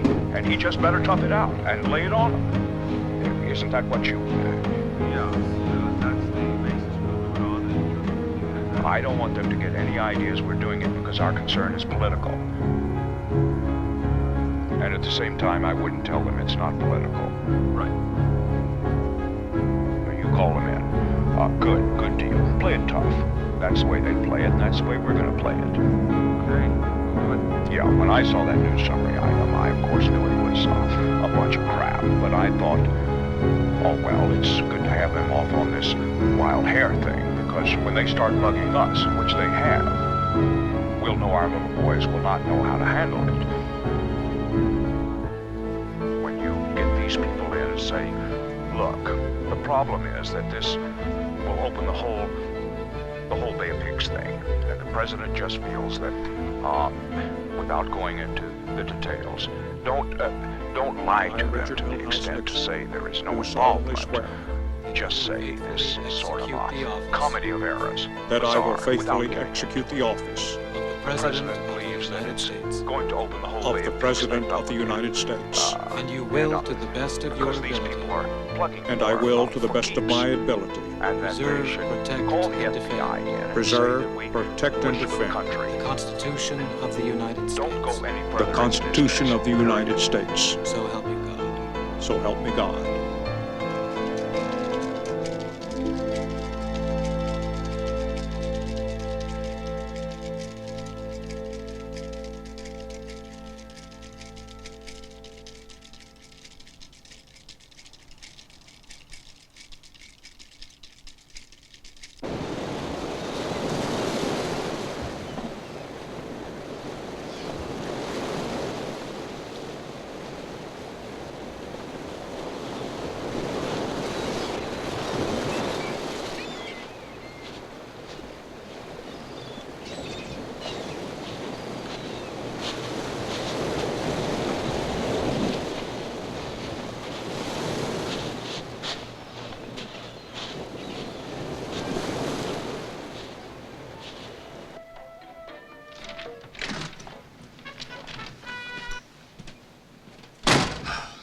Good swim, sir? Oh, great. Thank you. That's okay. I'll get it. Yeah. Sir, is that you? Oh, hi. The Judiciary Committee has voted for impeachment, 27 to 11. They say the president engaged in a course of conduct designed to obstruct the investigation of the Watergate case.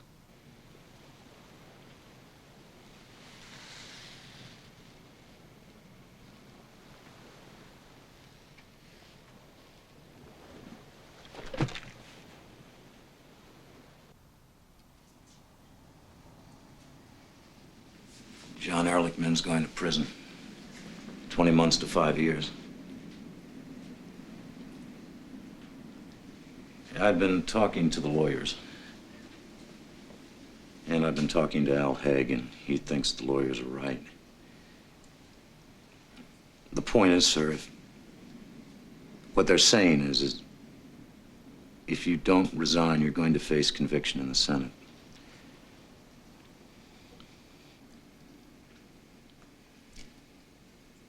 I know this sounds disloyal, but it's not. Believe me, it's not. But the circumstances are surrounding us, Mr. President.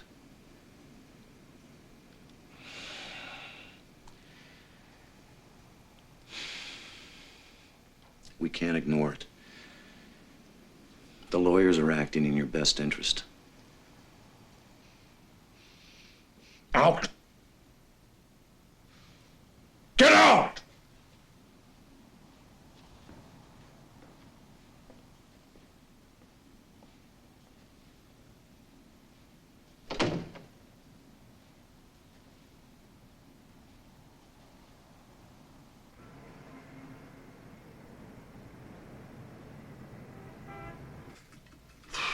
I want to alert you, Jerry, that things are deteriorating.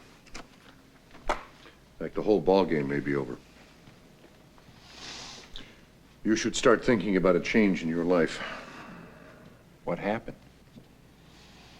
We've been listening to one of the president's tapes. It's catastrophic. The impact will be immediate and devastating.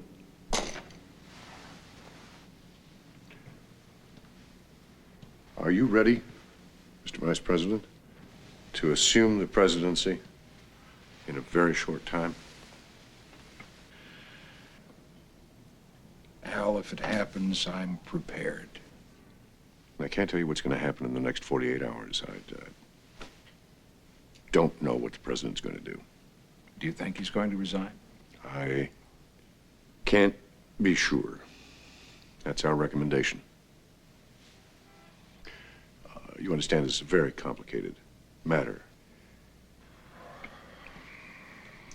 Oh, I don't know what to say. I need to think. I know. But there are some things that have to be dealt with right now. This, for example. I've been talking to some knowledgeable people on the White House staff about the question of a pardon. Whether the president should pardon himself, whether some other people should be pardoned, or if the president should be pardoned if he resigns. Well, those are the options open to us. Well, what kind of power does the president have? Can he grant pardons to whom he chooses? Our lawyer tells me that the president has the power to grant a pardon. It's an unrestricted power, so it can be exercised before charges are brought. I need to talk to Jim Sinclair. I want his legal assessment of Nixon's problems. And I'll need to talk to my wife. She deserves to be brought up to date. Well, we have to stay in contact. Don't hesitate to call me. I won't hesitate to call you. Things could break so fast that we've got to be accessible to each other. Right. I'll be available. I'll keep my coat.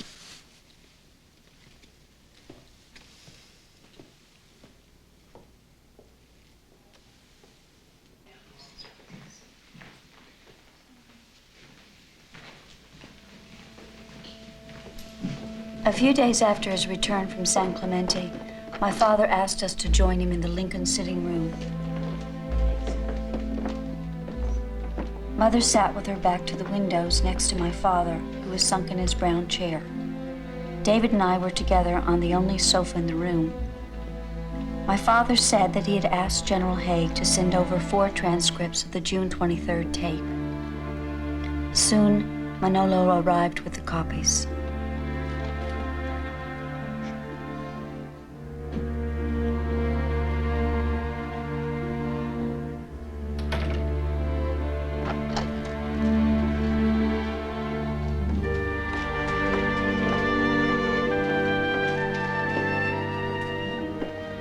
David and I took one and went down the hall so that we could be alone to read it. Tricia and Ed, who had arrived from New York, went in the opposite direction with their copy.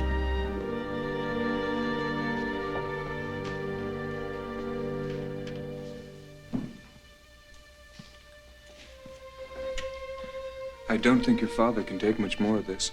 Be strong, Ed. He's a fighter.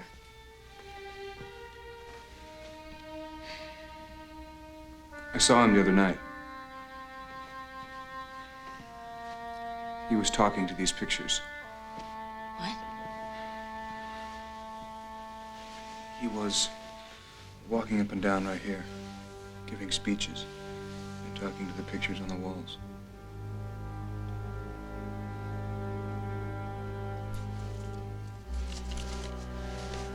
He mustn't resign.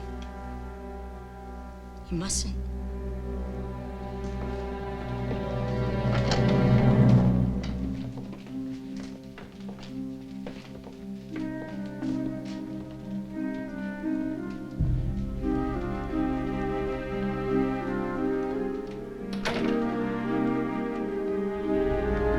When we came back, we gave our opinions. I don't think you can resign. You're not the only person that... Tricia and I were adamantly opposed to his resigning, and Ed was also opposed. David's response was to encourage my father to do what he thought was best. We're behind you, and I'm trying to give you advice here on something that I really can't give you advice on. This is your decision. Everything else you've done and said and twisted that to suit their character assassination. And it's marvelous. You're good. Through all this, Mother listened intently. I sensed in her a rock-like solidarity with my father and a fierce protectiveness. I'm not sure she even looked at the transcript.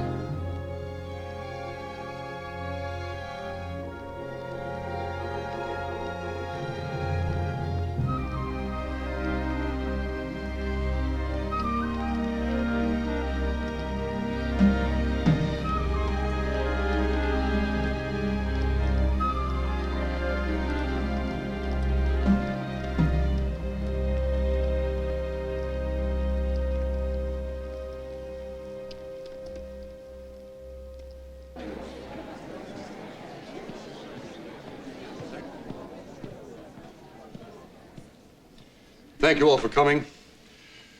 I have the tough job of bringing you some bad news. The president has been reviewing tapes. All, except one, are consistent with his previous explanations. The exception is of sufficient gravity that it warrants this briefing, and it's the tape of June 23rd, 1972, which shows that his previous explanations have been incomplete and erroneous about CIA involvement. The president has asked me to read the following statement. To the White House staff, this was a serious act of omission for which I take full responsibility and which I deeply regret.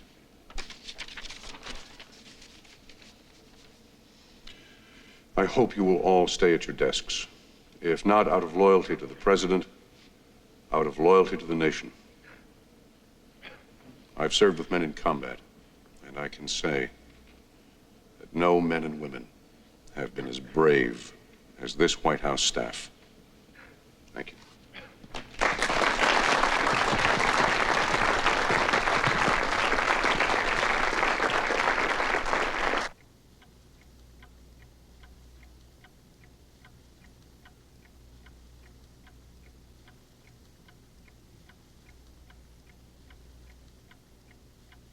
You fellas in your business, you have a way of handling problems like this. My business? The Army. Somebody leaves a pistol in the drawer.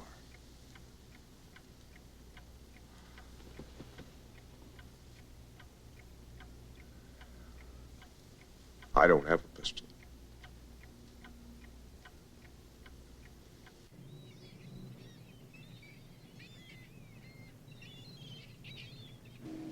On Monday, August 5th, we had dinner on the Sequoia.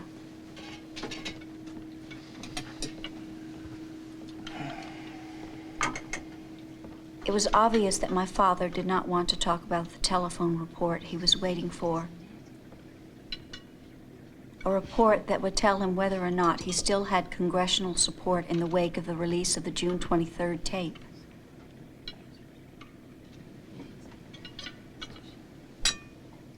After dinner, my father went below and lay down in one of the staterooms. Rose called Al Haig to get the congressional reaction. Then she went below to report. Who is it? It's Rose, sir. Oh, come on in. Well, General Haig says it's coming about the way we expected. well, Rose, there goes the presidency.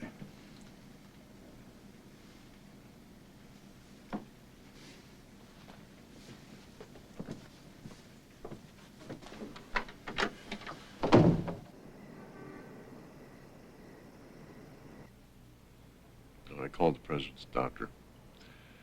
Told him not to give him any pills, tranquilizers, sleeping pills. We need his mind sharp and clear. Couldn't afford it. He won't try to kill himself. Well, it wasn't what I had in mind. Well, obviously that crossed my mind. We wouldn't want Watergate to end in a presidential suicide. No, deep down, the president is a very religious man. Religious men don't kill themselves. Wish I knew him better. Wonder what he thinks about when he's all alone. He gave me some tapes once. Some Dictabelts. Never asked me what I thought of them. Never made any comment at all. It was like listening to a private confession. Nothing to do with Watergate. Just his fears and obsessions. A catalog of his inadequacies as a man. Those tapes were never meant for anyone else's ears. He wouldn't even let Rose transcribe them. I never realized what an introvert he is. How isolated. To tell you the truth, I was embarrassed by the insights those tapes gave me. I could imagine him sitting there all alone, pouring those dark thoughts into a tape recorder. Strange.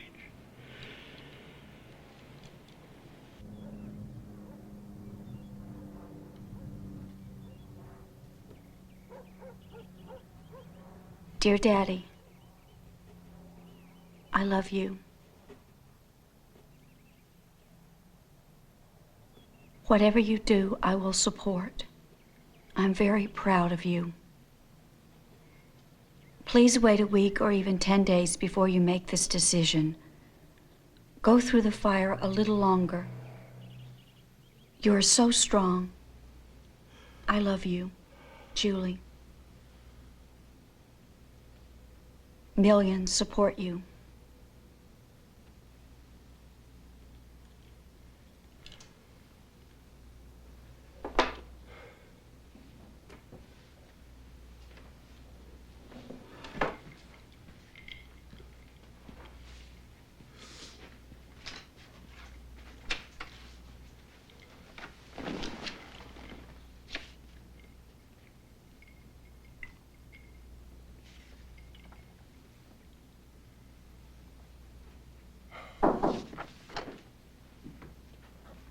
Oh, come in, Henry.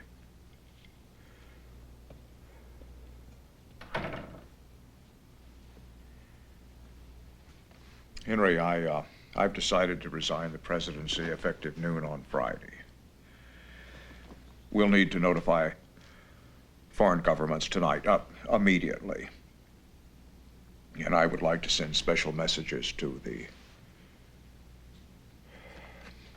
leaders of China, the Soviet Union, and the Middle Eastern countries. I'll see to it right away.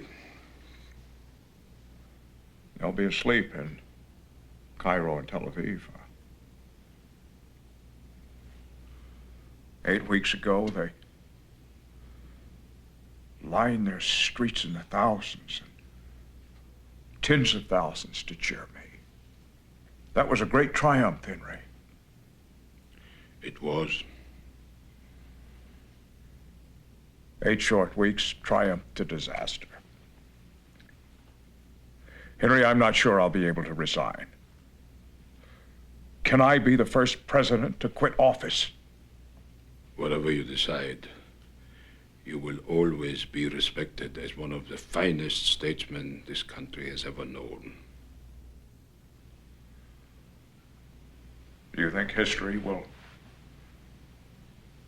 treat me kinder than my contemporaries? Certainly. Definitely.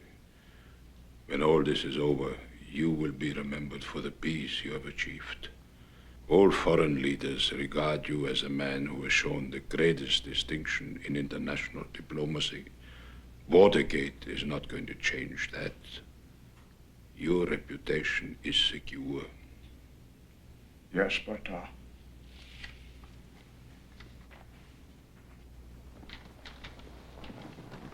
what have I done?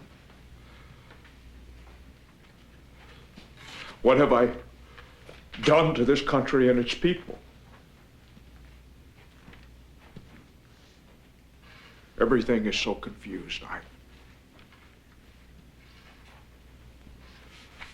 I don't understand how all of this happened.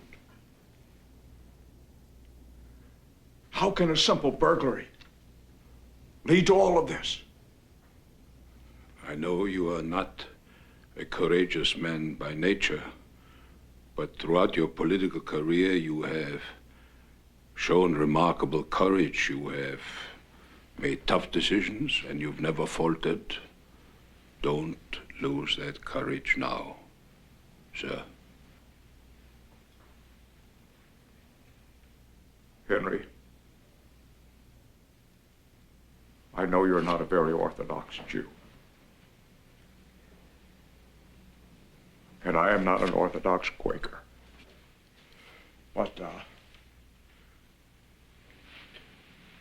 we need to pray.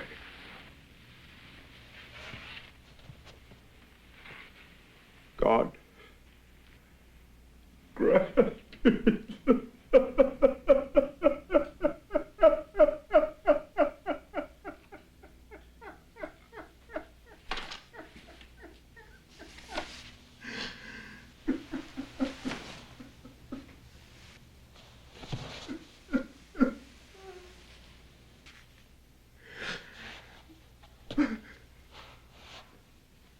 What have I done?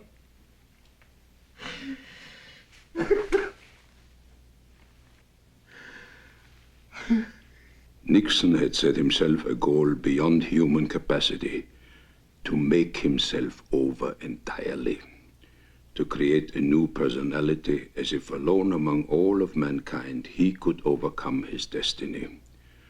But the gods exacted a fearful price for this presumption, and ultimately he learned what the Greeks had known, that the worst punishment can be having one's wishes fulfilled too completely.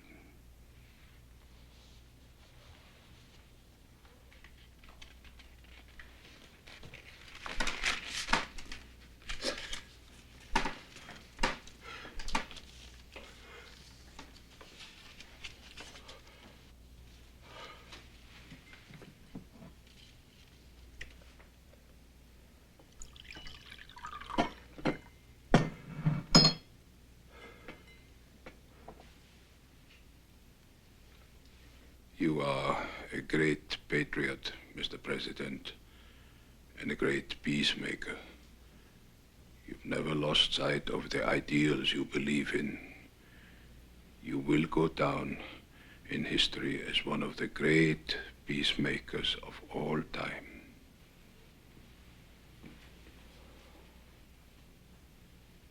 Maybe, there'll be a role for me in government. What do you think?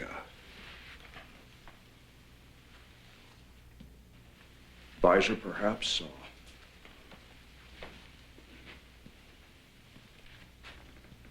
Special ambassador? Well, yes. Who knows, yes. I'm sure it's possible. Henry,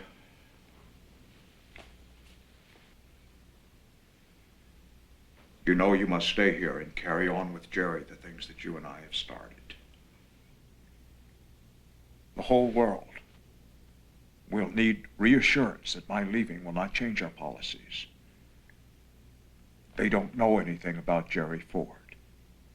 You must tell them how strongly he has supported my foreign policy. Very well, sir.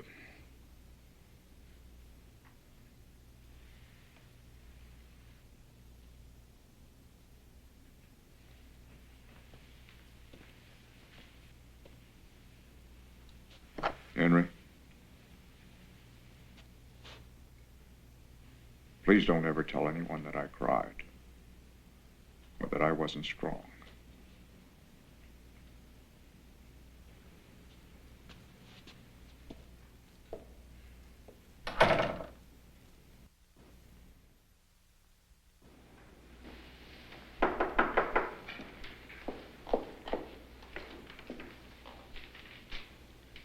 Your father has decided to resign.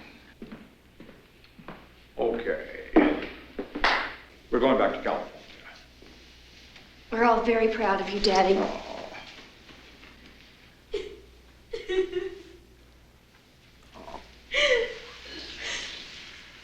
No man who ever lived had a more wonderful family than I have.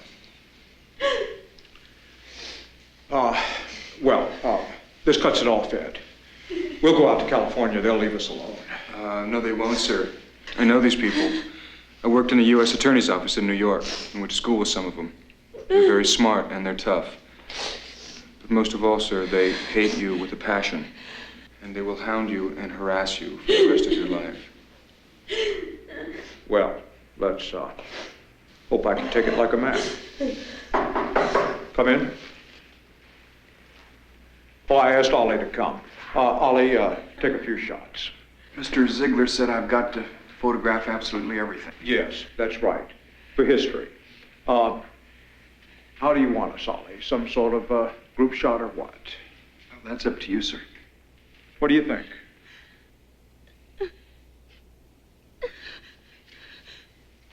Maybe we should all stand up and link arms. Yes, that's a good idea. Rose, would you have Manolo send some food up on a tray? Where should we go, Ollie? Over there by the window? What about over here by the piano? What do you think? Well, by the piano. That's best. Between the piano and the French doors. How about that? Yes, sir. Okay.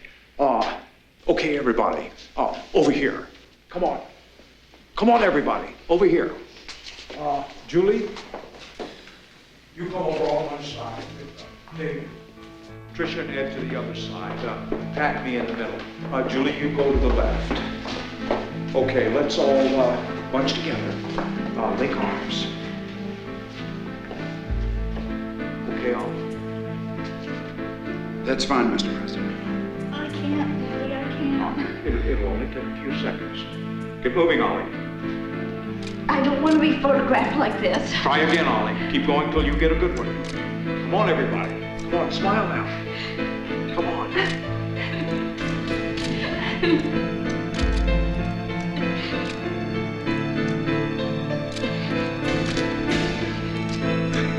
That's fine, sir. I think we've got enough, Mr. President. Thank you very much. Yeah. Well, Thank you all. I love you, Daddy.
Will I be prosecuted, Fred? What do you think? It's impossible to say. I'm not sure what's going to happen. Well, if they want to put me in jail, let them.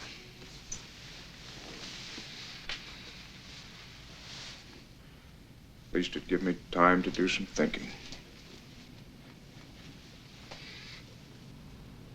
And writing, huh?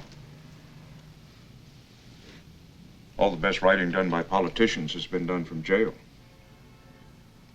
It's true. Think about it. I mean, Gandhi. Take Gandhi. Gandhi's an interesting example. I mean, if they send me to jail, I'll be sort of a political prisoner, just like Gandhi. And like him, I've been persecuted. Persecuted, don't you agree? I do. Persecuted, Fred. If any other president had been investigated as thoroughly as you, God knows what would have been uncovered. That's right. The press has been especially tough on you. All the usual restraints have been ignored. What matters to me, Fred, is the loyalty and respect and affection of those close to me. The people here at the White House. They come in here crying. I ought to be the one crying. I don't want anyone crying. I'll tell you something. Do you know what happened last night? Last night, the Secretary of State and President of the United States got down on their knees and prayed. And I'll tell you something else. I couldn't have done it without my family. God, am I proud of my family. They wanted me to fight all the way. Well, that's what I wanted. Well, you know that. I've never been a quitter. I hate quitting. Whittier High School, I made the football team by being the 11th man to turn out for the squad. I wasn't much good, but I didn't quit. And I made the team. And track too. I remember there was a foot race that I was damn sure that I couldn't finish. But I pushed myself. God, did I push myself. I didn't win, but I didn't come in last either. I didn't quit.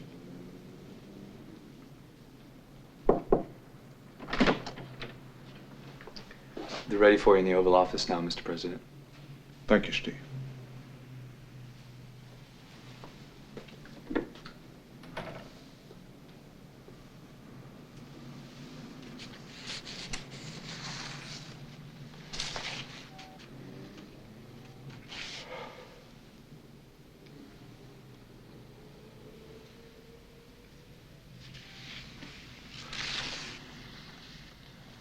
Oh, there was something you wanted to tell me. What was it?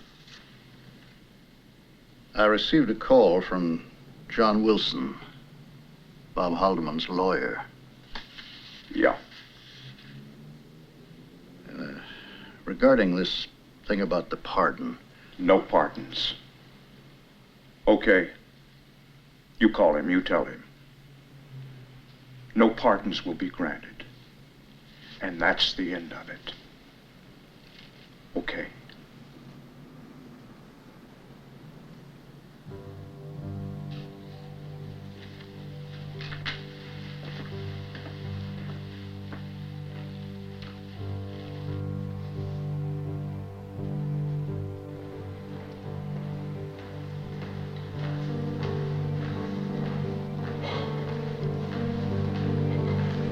Do you think I'm doing the right thing? No, sir.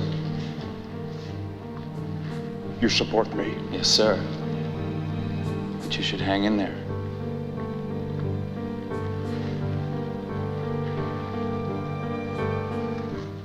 Well, I've made up my mind.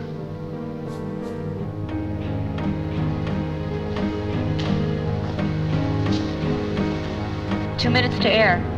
South lawn, I'll use you for a beauty until straight up. Then I'll dose the camera 2 for a shot of the scene. Both desk mics are working. Walker has 2 mics out for us, and I run a backup. Fine, one of the 2 desks is for a backup anyway. Is the prompter up and ready? Yes, and the corrections have been made. Okay, you're a little low on the overall bit on camera 2. You need more light on the easel. Are those lights set properly? They're a bit, Charlie, they're shining in my eyes a bit. Sure. Oh, thank you. Thank you, that's fine. Not too hot over here. Yeah, tell him there's a shadow still. We're seeing a shadow. 1 minute to air. Okay, looks good. Is he ready for us? Nose to kill. He'll be cue to talk at 40 after the hour. My friend Ollie always likes to take a lot of pictures of me. I'm afraid he'll catch me picking my nose. But he wouldn't print that, would you, Ollie? I mean, Ollie. No, sir. Well, that's enough. No more pictures, that's enough. 30 seconds to air and 1:10 to the press. Is the Secret Service in the room? Yes, sir. Just me, sir. Out. Start countdown. 10. You don't have to stay 9. here. Yes, sir. 8. You're 7. required to. 6. Yes, sir. 5. 4. 3. Don't 2. worry. 1. I was just kidding. 10 to the press. 10. 9. 8. 7. 6. 5. 4. 3. 2. 1. Cue the press. Good evening. This is the 37th time I have spoken to you from this office, where so many decisions have been made that have shaped the history of our nation.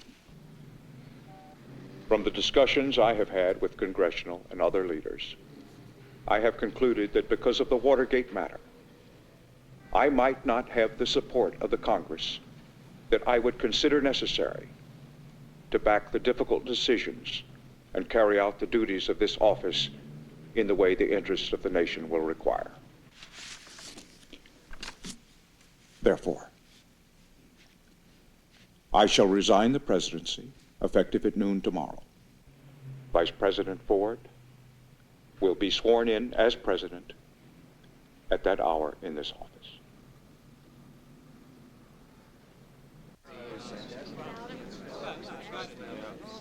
Ladies and gentlemen, the President of the United States of America and Mrs. Nixon. Mr. and Mrs. David Eisenhower. Mr. and Mrs. Edward Cox.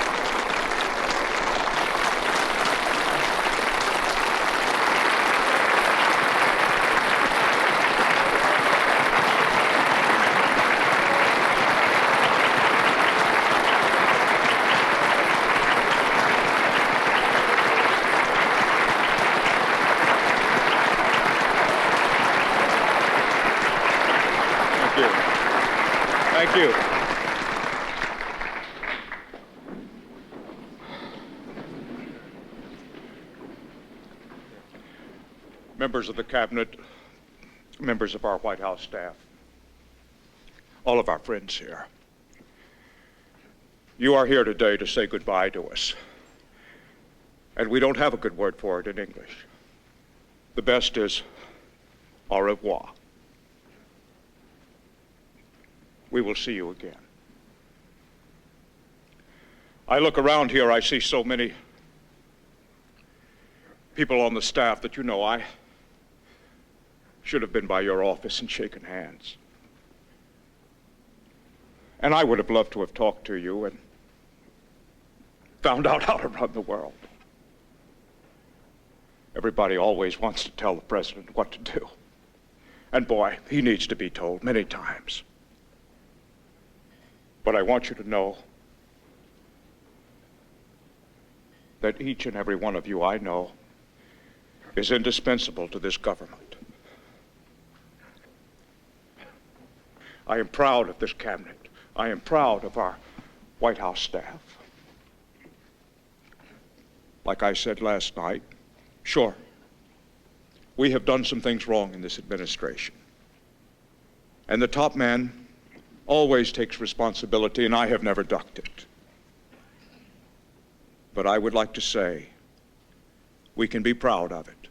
5.5 years, and not one man or woman came into this administration and left it with more of this world's goods than when he came in.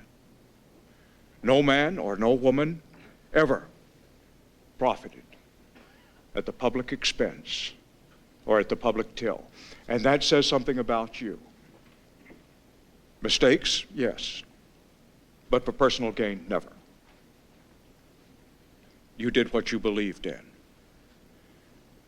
Sometimes right, sometimes wrong. And I only wish that I were a wealthy man. At the present time, I've got to find a way to pay my taxes.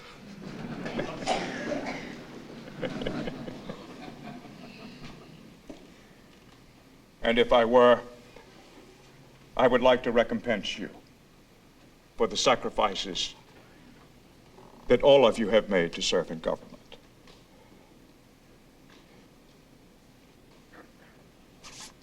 There is one thing I'd like for you to tell your young people. People come in and say, what will I tell my kids? And they look around and they see the mistakes that are made. They get the impression that everyone is here for the purpose of feathering his own nest. That is why I made this earlier point. Not in this administration, not one single man or woman.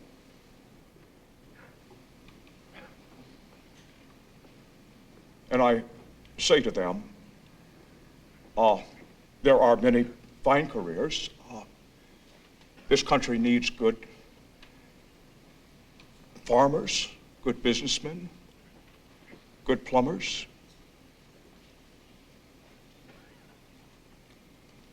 I remember my old man.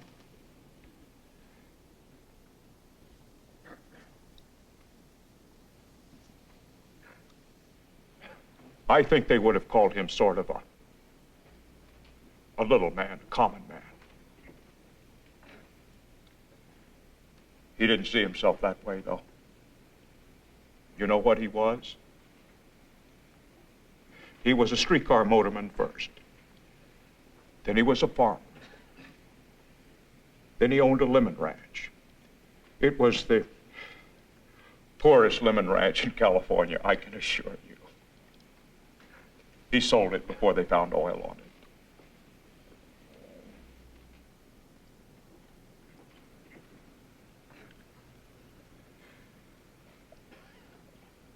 And then he was a grocer. But he was a great man because he did his job. And every job counts up to the hilt, regardless of what happened.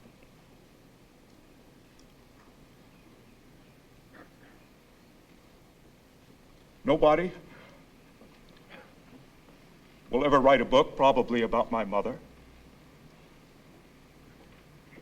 Well, I guess all of you could say this about your mother.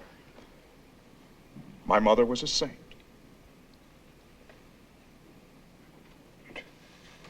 And I think of her, 2 boys dying of tuberculosis,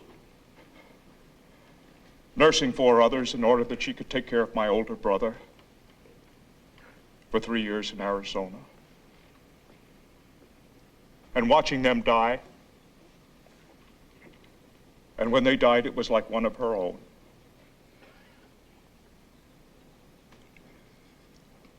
Yes. She will have no books written about her. But she was a saint.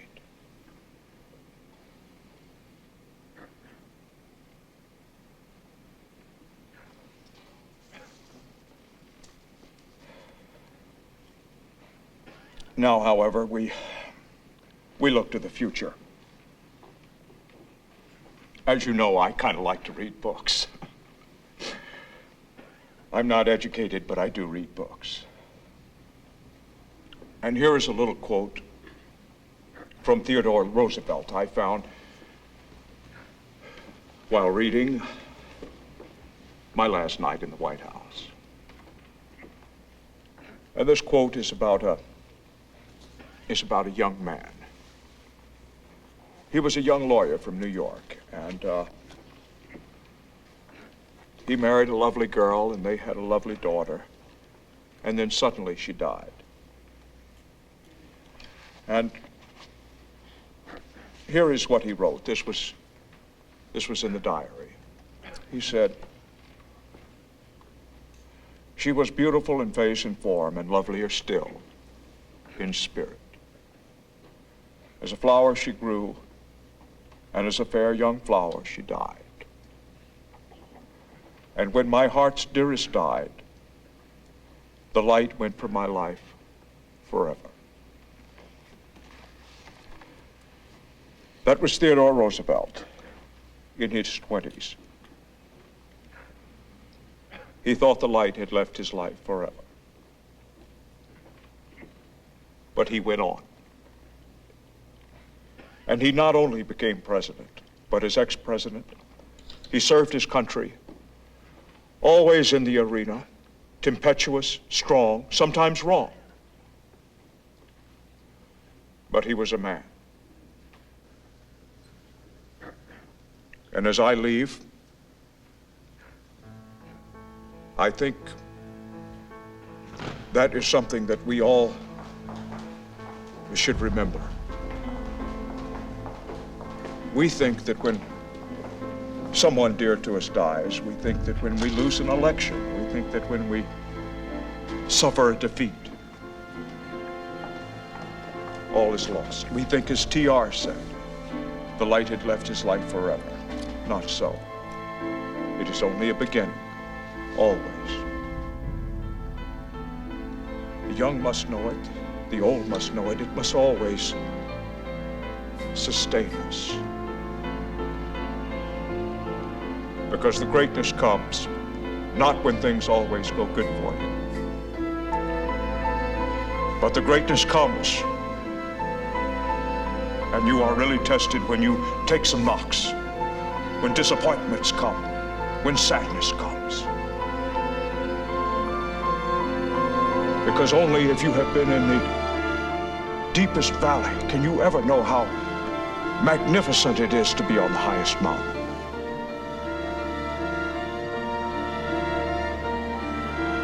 And so I say to you on this occasion, as we leave proud of the people who have stood by us and worked for us and served their government. We want you to be proud of what you have done. We want you to continue to serve in government if that is your wish. Always give your best. Never get discouraged. Never be petty. Always remember, others may hate you, but the ones that hate you can't win unless you hate them. And then you destroy yourself.